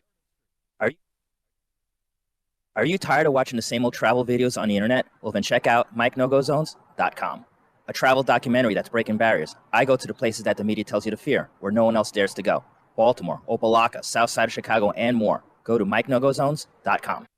No one expects to get into a crash, but I expect you to go to accidentlawfirm.com if you do. Make sure when hiring a driver, you go through a rideshare app so that you can be covered by the insurance, which can be up to $1 million, whether you're a passenger or a driver. In other words, don't try to save a few bucks by paying cash instead of going through the app. I'm attorney Bobby Nunez from Nunez Law in Miami, and we're here to help you through the process. Go to accidentlawfirm.com for a free consultation from me, Bobby Nunez. That's accidentlawfirm.com.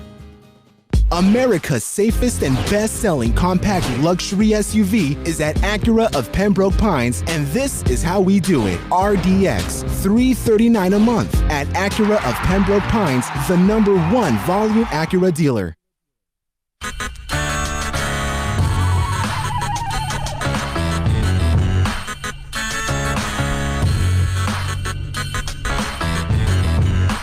This is the Big O Show.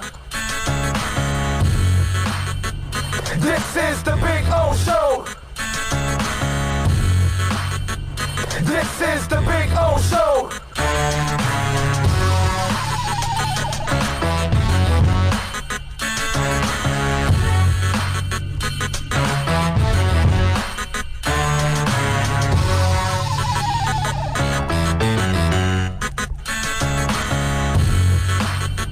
This is the Big O Show.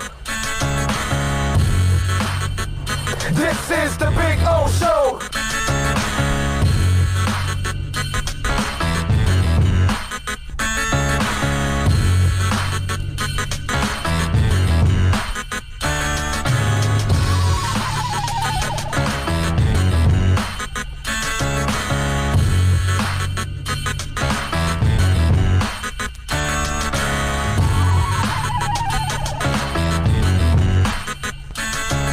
This is the Big O Show.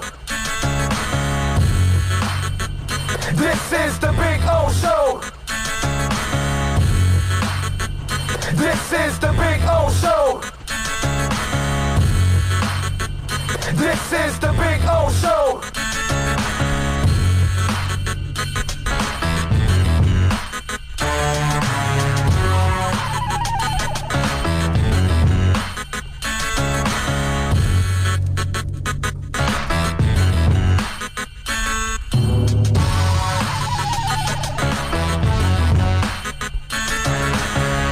We are ready. We are ready.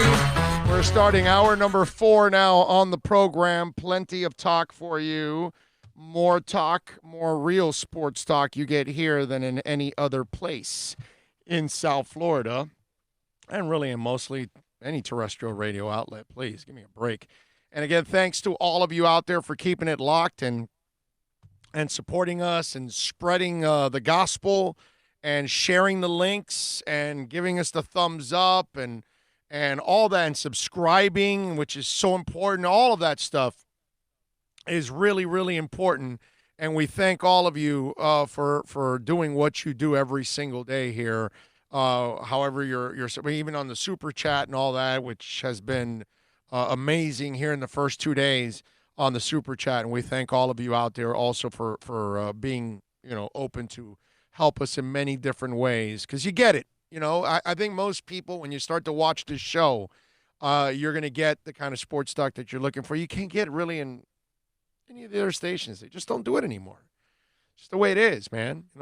So let's see. Our Rhinos says, keep him. He is cheap and young enough. He may actually develop, but in the way, they should count on him. He is plan C. Yeah, that's how you got to look at him. You got to look at Rosen that way. There's no reason to get rid of him now. You keep trying to develop the player. That's all. And maybe the light goes on later on for him compared to others. Everybody's different, right? I mean, how many times have you guys started a new job and you're kind of trying to figure it out and you're making mistakes constantly and you're trying to get better, but it's frustrating, right? And then eventually you kind of figure it out, and then there's flow, and now you're more comfortable and you're able to do the job more effectively, more efficiently, all those kind of things. Everybody goes through it, man. It's life. It's the way it is. But you just got to fight through it, and eventually it'll all work out. I saw did you guys see Michelle Kaufman's article that Le Batard might be leaving ESPN? What did I tell you? What did I tell you guys a couple months ago? Right? I told you guys that Joe will retire in about a year, and then Le Batard will be off of 790. And John Skipper took over at DAZN. That's where he's going. I mean, that's like automatic. That's his guy. When they fired him at ESPN, he was pissed, man. And Skipper's been one of those guys that was a Lebitard believer. So he doesn't, and apparently, like Michelle wrote in the article, it just doesn't look like it jives now, right? On that station, the way they are. And so I'm telling you, terrestrial radio is an absolute disaster. And they've brought it all on themselves. Because instead of making it local, instead of caring and connecting with people, which is what radio was all about, they are just completely corporate. So but that's all right, man. I'm so happy because this is what gives us the opportunity to do this and do it our way. And we don't have to answer it to anybody. You know what I mean? So it's great. They've got to say Robert Hunt, and I can say, has anybody seen Mike Hunt? And they can't. And it's a beautiful thing. All right, 786-322-1105. If you want to get in on the accidentlawfirm.com text line, that's 786-322-1105. Did you guys see where Carmen Electra, because if you're watching the, what's it called? The Last Dance, Carmen Electra and Dennis Rodman apparently had sex on the center of the practice court. So she gave some insight there when she was banging Dennis Rodman. Listen to Carmen Electra. She goes, one day when the Bulls had a day off from practicing, Dennis said he had a surprise for me. She said, he blindfolds me, and we get on his motorcycle. When he finally takes my blindfold off, we're standing at the Bulls practice facility, center court. It was crazy, like two kids in a candy store. All right? We were eating popsicles from the fridge and pretty much having sex all over the damn place. In the physical therapy room, in the weight room, obviously on the court. She burst out laughing. To be honest, I don't think he's ever worked so hard in his life. Okay? So, obviously, Dennis went to town on Electra. Like, most guys, if you had a chance at a Carmen Electra in those days, you probably would have gone to town with her.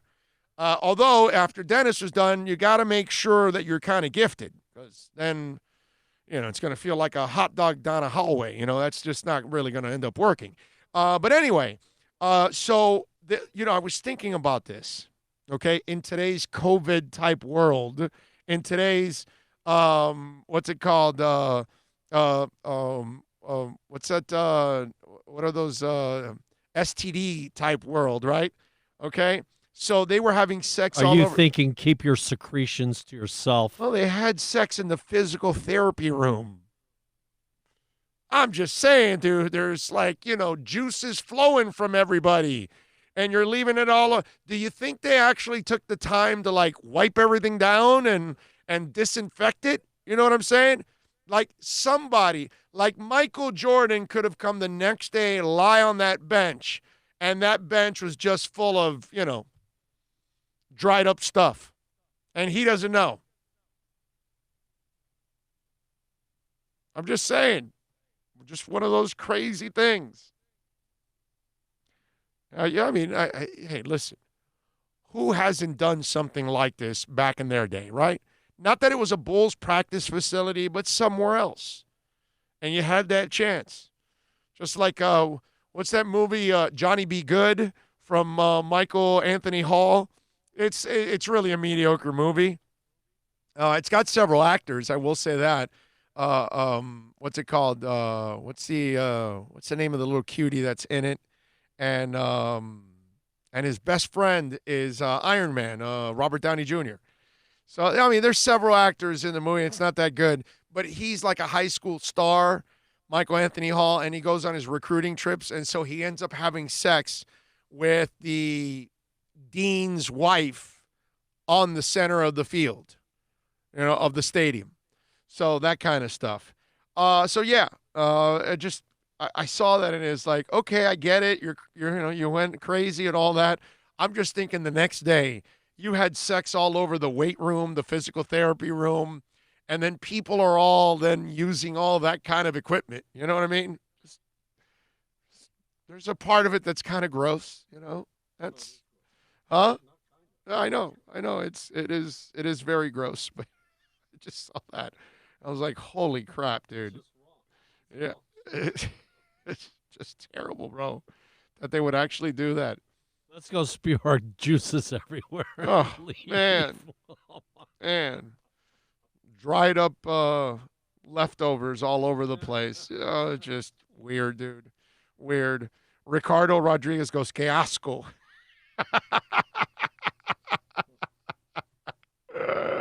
Rhino says, wash your hands. Johnny Be Good is legendary. Let's see. Would Jordan care? LOL. I think he would if you told him, hey, you're about to, do weights on a, dried up semen bench. You know what I'm saying? So, yes, I think he would. Anybody would care, bro. I mean, do you want to work out on, Electra's dried up orgasm? I don't know if you really want to do that. Scott Jackson says, smells like fish. Eat all you wish. Smells like cologne. Leave it alone.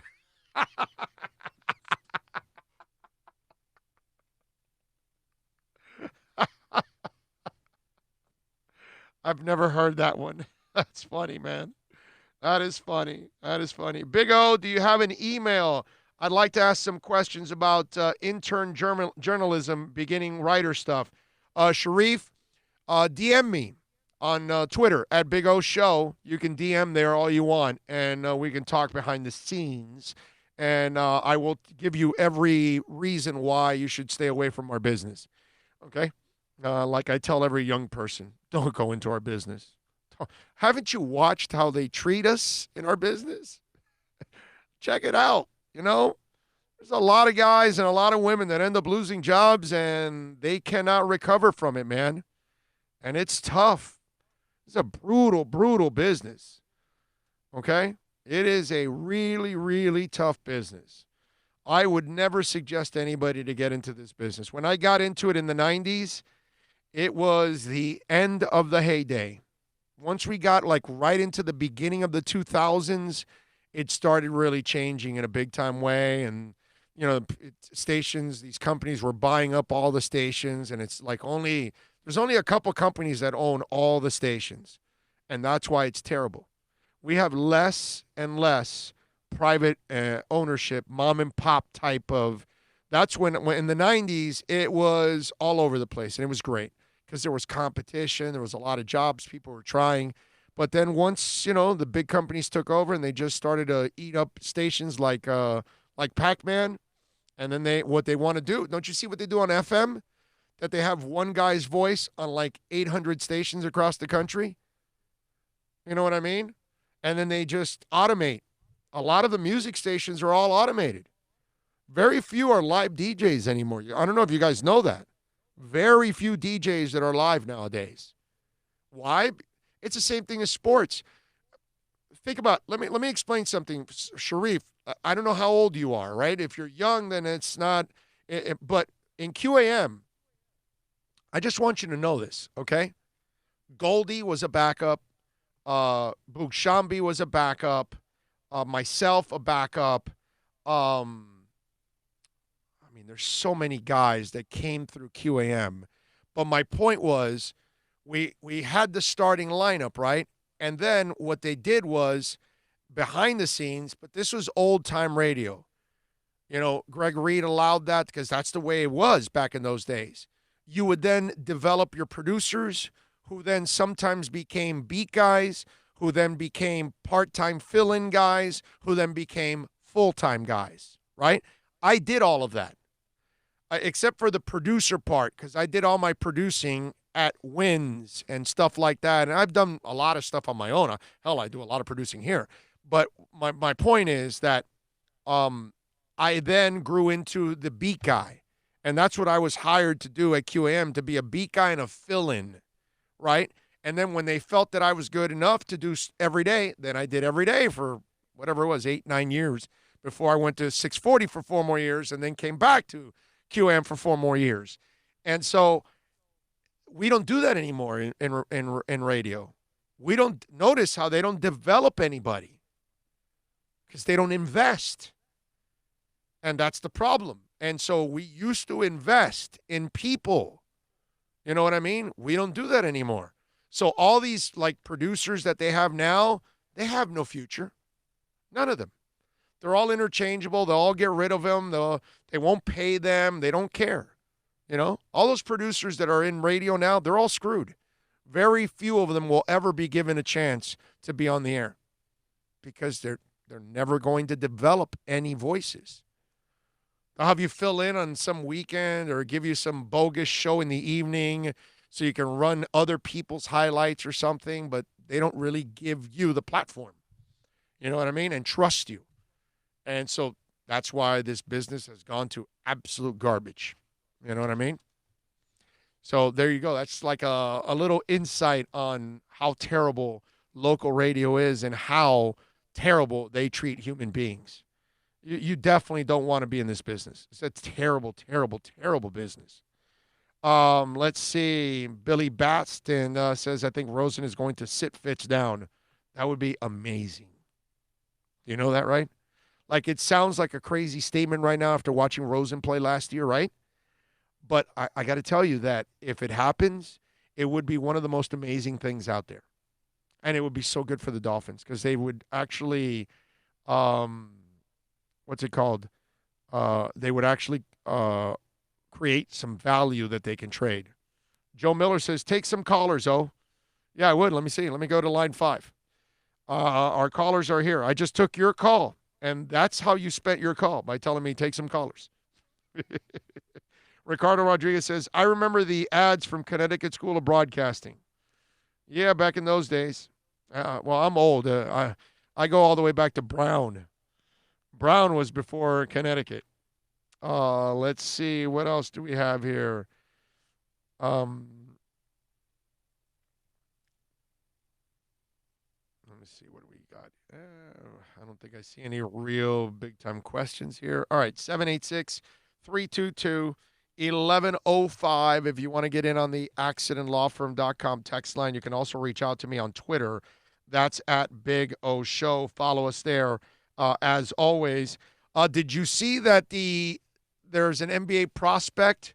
Okay, so this NBA prospect is now charged with murder. Yeah. NBA player. Now, he says his brother shot it, but whatever. It says Tulane guard Tashawn Hightower declared for the NBA draft about a week ago. He has since been charged with murder. Okay. According to Rob Douster of NBC Sports, Tashawn Hightower has been charged with murder, aggravated battery, battery possession of a firearm during commission of a felony in connection with a homicide that occurred on April 8th in Stockbridge, Georgia. No bond is listed for Hightower, who is currently an inmate at Henry County Jail, according to jail records. Hightower is obviously not the first high-level basketball player charged with murder, but it's a jaw-dropping development. And I would say so, right? NBA draft pick charged with murder. Now, I don't know if he did it. I don't know. I don't have the insights on any of this stuff, so I can't assume the kid is guilty. But think about this if he is. So you have a shot at going to the NBA, and this is how you're acting or who you're hanging around with, even if you're not guilty of pulling the trigger, but you are with somebody that did pull the trigger. What are you doing there? And let me just add a little caveat. You've been now sent to jail, and they have COVID there maybe, and you also may put your life at risk too by doing this. Like, this is not the time to get arrested, by the way. For any of you criminals out there, like us normal people, we don't plan on ever getting arrested.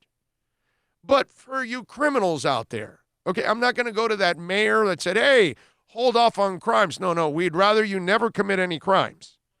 But I just want to remind you, when you do commit crimes, you're also risking going to jail and then getting something that is running rampant through our country. And it could kill you. So, it's just one of those where, wow, I see that and it's like, what are you doing, kid? Who are you hanging around with? Right?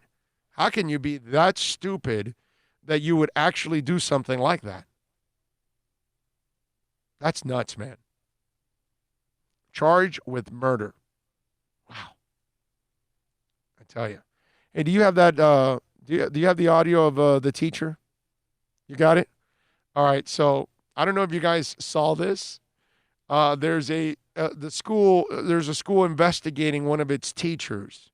So this teacher was walking her dog down the street, and she saw a couple of kids playing football. Okay?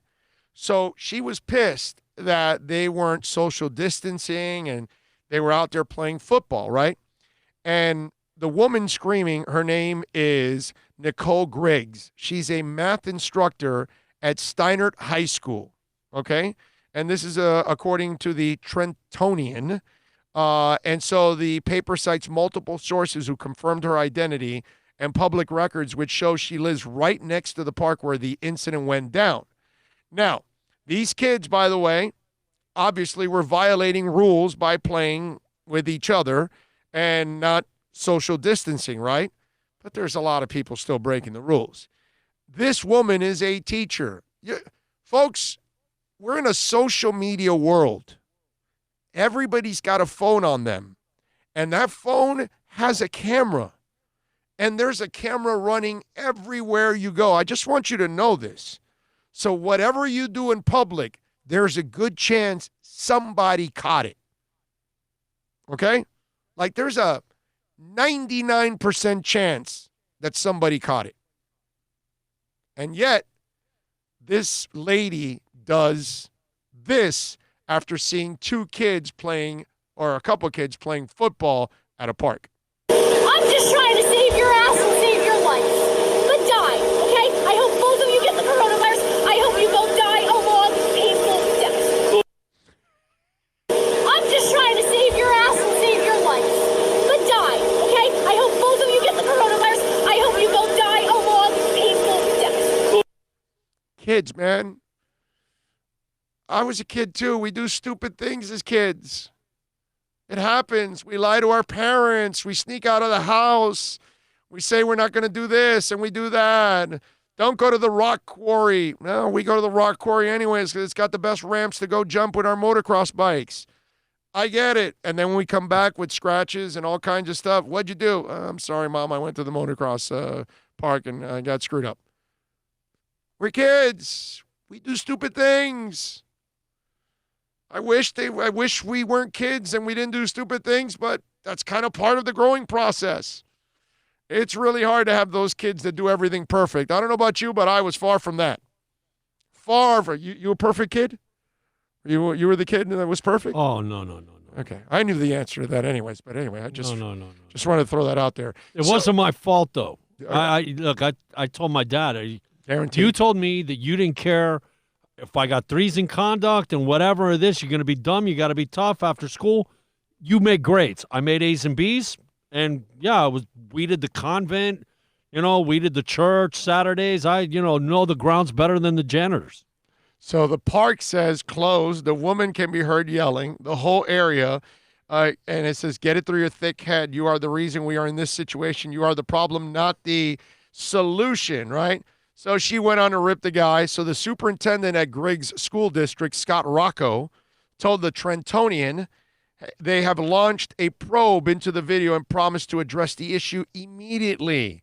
We reached out to Griggs for comment. Of course, no word back. I hope she got a lawyer because the lawyer probably told her, don't say anything. As for the students in the video, one of them said the woman's actions to the news outlet when she said that I was shocked. She should be smarter with her words. Everybody was dumb here. Kids shouldn't be playing, shouldn't be, but they're kids. Come on, man. It's like. No, but you gave a very good piece of advice. Wherever the hell you are, if you're in public anywhere, figure you're being filmed and watched. For sure. I mean, come on. In today's world, everywhere. You know what I mean? Unless you're out in the middle of the woods or, so if you're anywhere in town, anywhere, I don't care. You're being watched. Yeah, man, you got to figure, and especially you're going after kids. You ever seen a kid? Have you ever watched a millennial or a Generation Z? Okay, those of you that are older, you grew up with Western movies, right? boom, the guy takes out the gun right away, fires and kills the other guy or woman. If you're watching, what's her name? The Quick and the Dead or whatever. What's her? Sharon Stone. But these kids are exactly like they are in the Western days. Brother, boom, they got the phone out. I mean, it's like a gun. Seriously. Like something, it's like connected to their body. And they're recording. Like right away. You and I got to fiddle. We got to figure it out. Open it. The scene happened already. Which, hasn't that ever happened to your old ass? I want to get this. Oh, damn it. It's over already. These kids, the hell out of here, bro. They make James West look slow.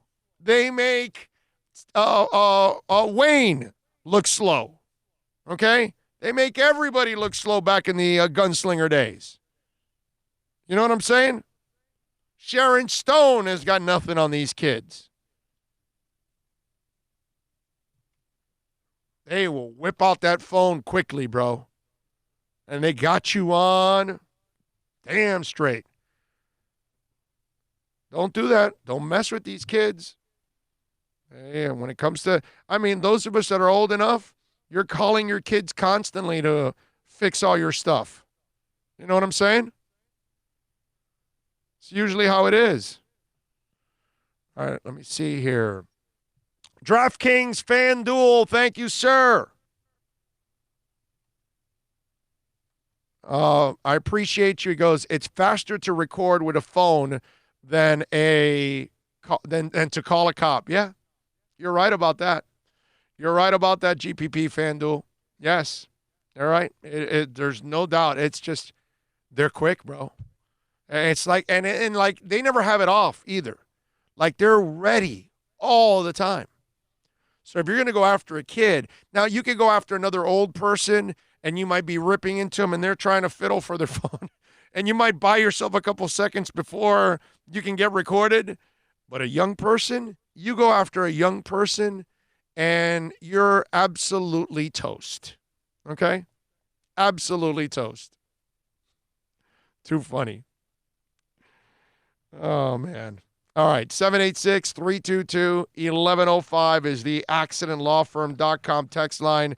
You can also reach out to us on Twitter. That's at Big O Show. We are going to wrap it up now on the program, and we appreciate all of you for tuning in. I don't think there's any kind of real breaking type news out there, I think, at least, that I have missed. I have something that hasn't been mentioned that's amazing. What is it? I saw a report that there has not been a murder in Miami-Dade in 7 weeks. Yeah, which is like the first time since 1956, 57. Like, yeah. That's amazing. Yeah, it is. Yeah, it is. Yeah, well, we got people home, man.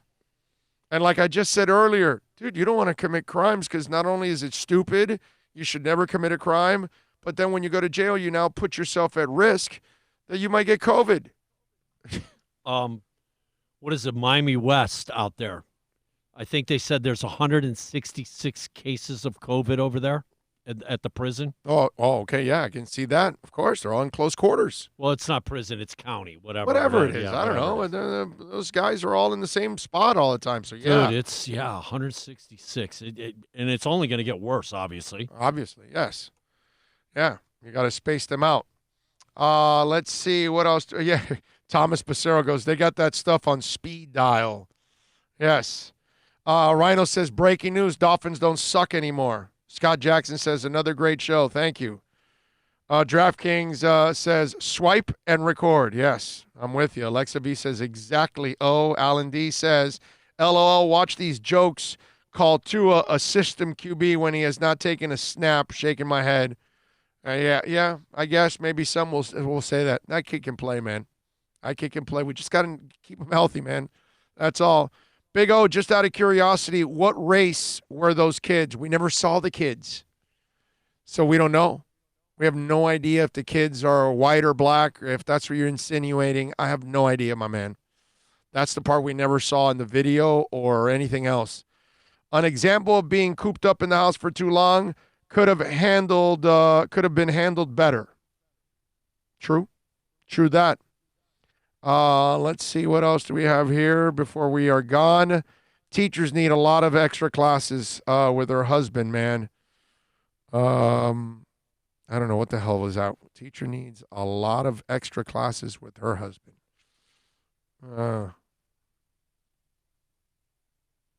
I see what you're saying. Oh, you're talking about the teacher at the park. Oh, yes. Well, that woman should not be around kids. That's really the problem there. See, that's what they're learning now. They're learning that she should not be around kids. That's what you're learning. Hey, look, man. It's not easy to be a cop. We know it. It's not easy to be a teacher. We understand. But if you chose that profession, there is a certain way you need to behave. And if you're not behaving that way, then, you got to do something about it. And it's just not right. So that's to me, that's where you got to hold. You chose that job, right? There's a standard. You're president of the country. There's a standard. It's not an easy job, but you got to maintain that standard. And if you don't maintain that standard, then you shouldn't hold the job. And that woman should not be around kids. Okay? That's not her kids. That wasn't her place. And obviously, what she's wishing that they die, come on, man. I mean, give me a break, dude. All right, if we're talking about Jeffrey Dahmer or Fidel Castro or something and you wish they die with COVID, okay, fine. Somebody evil. Those are just kids playing whatever they're playing, football or whatever. They're kids, man. Kids do stupid things. She must not be a parent. Because then what do you do when your kid does something stupid? What do you disown them? Get rid of them? Or do you love them, support them, try to teach them, try to help them through those tough times, explain what they need to do so maybe they can figure it out? I think that's what we're supposed to do. Supposed to have a little humanity, and that's what maybe she should have had. Hey, guys, we've got something going on that's really serious. It's not really smart to be doing this. You're going to put a lot of people at risk. Shut up, lady. Whatever, just keep walking. You said your piece. You know what she should have done? She should have recorded it and not said a damn thing. And then now she could do, if you want to be Mrs., I want to help out the society and all that, then, and if you know where those kids live, then take the video to their parents. And that's it. And then those parents will know. It's like, hey, man, you may want to know this about your kid because he may bring COVID to you. That's how you tell that parent. And maybe the parent might get pissed at you too. Yeah, but you know what's the difference between the parents now and the parents back, my parents? When they went to school, it wasn't, no, he didn't do this, no, he didn't do that. It was, what did he do? Right, yeah. There was none of this defending. Right. And I even said that to them one time. They're like, really? You're going to say that to me? Defend you? Really? Right. Right. Yeah. Exactly. Yeah, okay, I got your point. Yep. Alexa says she messed up. She could have approached nicely and talked nicely to them and film it. Film it because they are doing something that's wrong. And if she wanted to do it the right way. Not wish that they die. That's brutal. All right. Tomorrow, by the way, we will have a guest on. We will have a Miami Dolphin player at 1 o'clock. We'll try to get other players on too. So we'll have a little fun with Solomon Kinley, one of the offensive linemen that the Dolphins drafted. We'll have Solomon on at 1 o'clock. So we'll have a little fun with him. We thank everybody that tuned in as always. We appreciate all of you for keeping it locked here on the program. Great work as always, hustling. Bill and Pete and Philippe, as always, doing great work. And, of course, we thank all of you out there for tuning in. We thank a bunch of you out there also on the Super Chat. You guys were absolutely phenomenal. George Arthur, Hank Goldberg's left nut. That's awesome. Eric Holmes, Cody Douglas, Leo, Jameis Isaac, DraftKings, GPP Central. All of you out there, thank you for the super chat as always. And thank you for listening and sharing the links and subscribing and all of that that you do every single day. We'll see you tomorrow morning at 11 a.m. with more sports talk.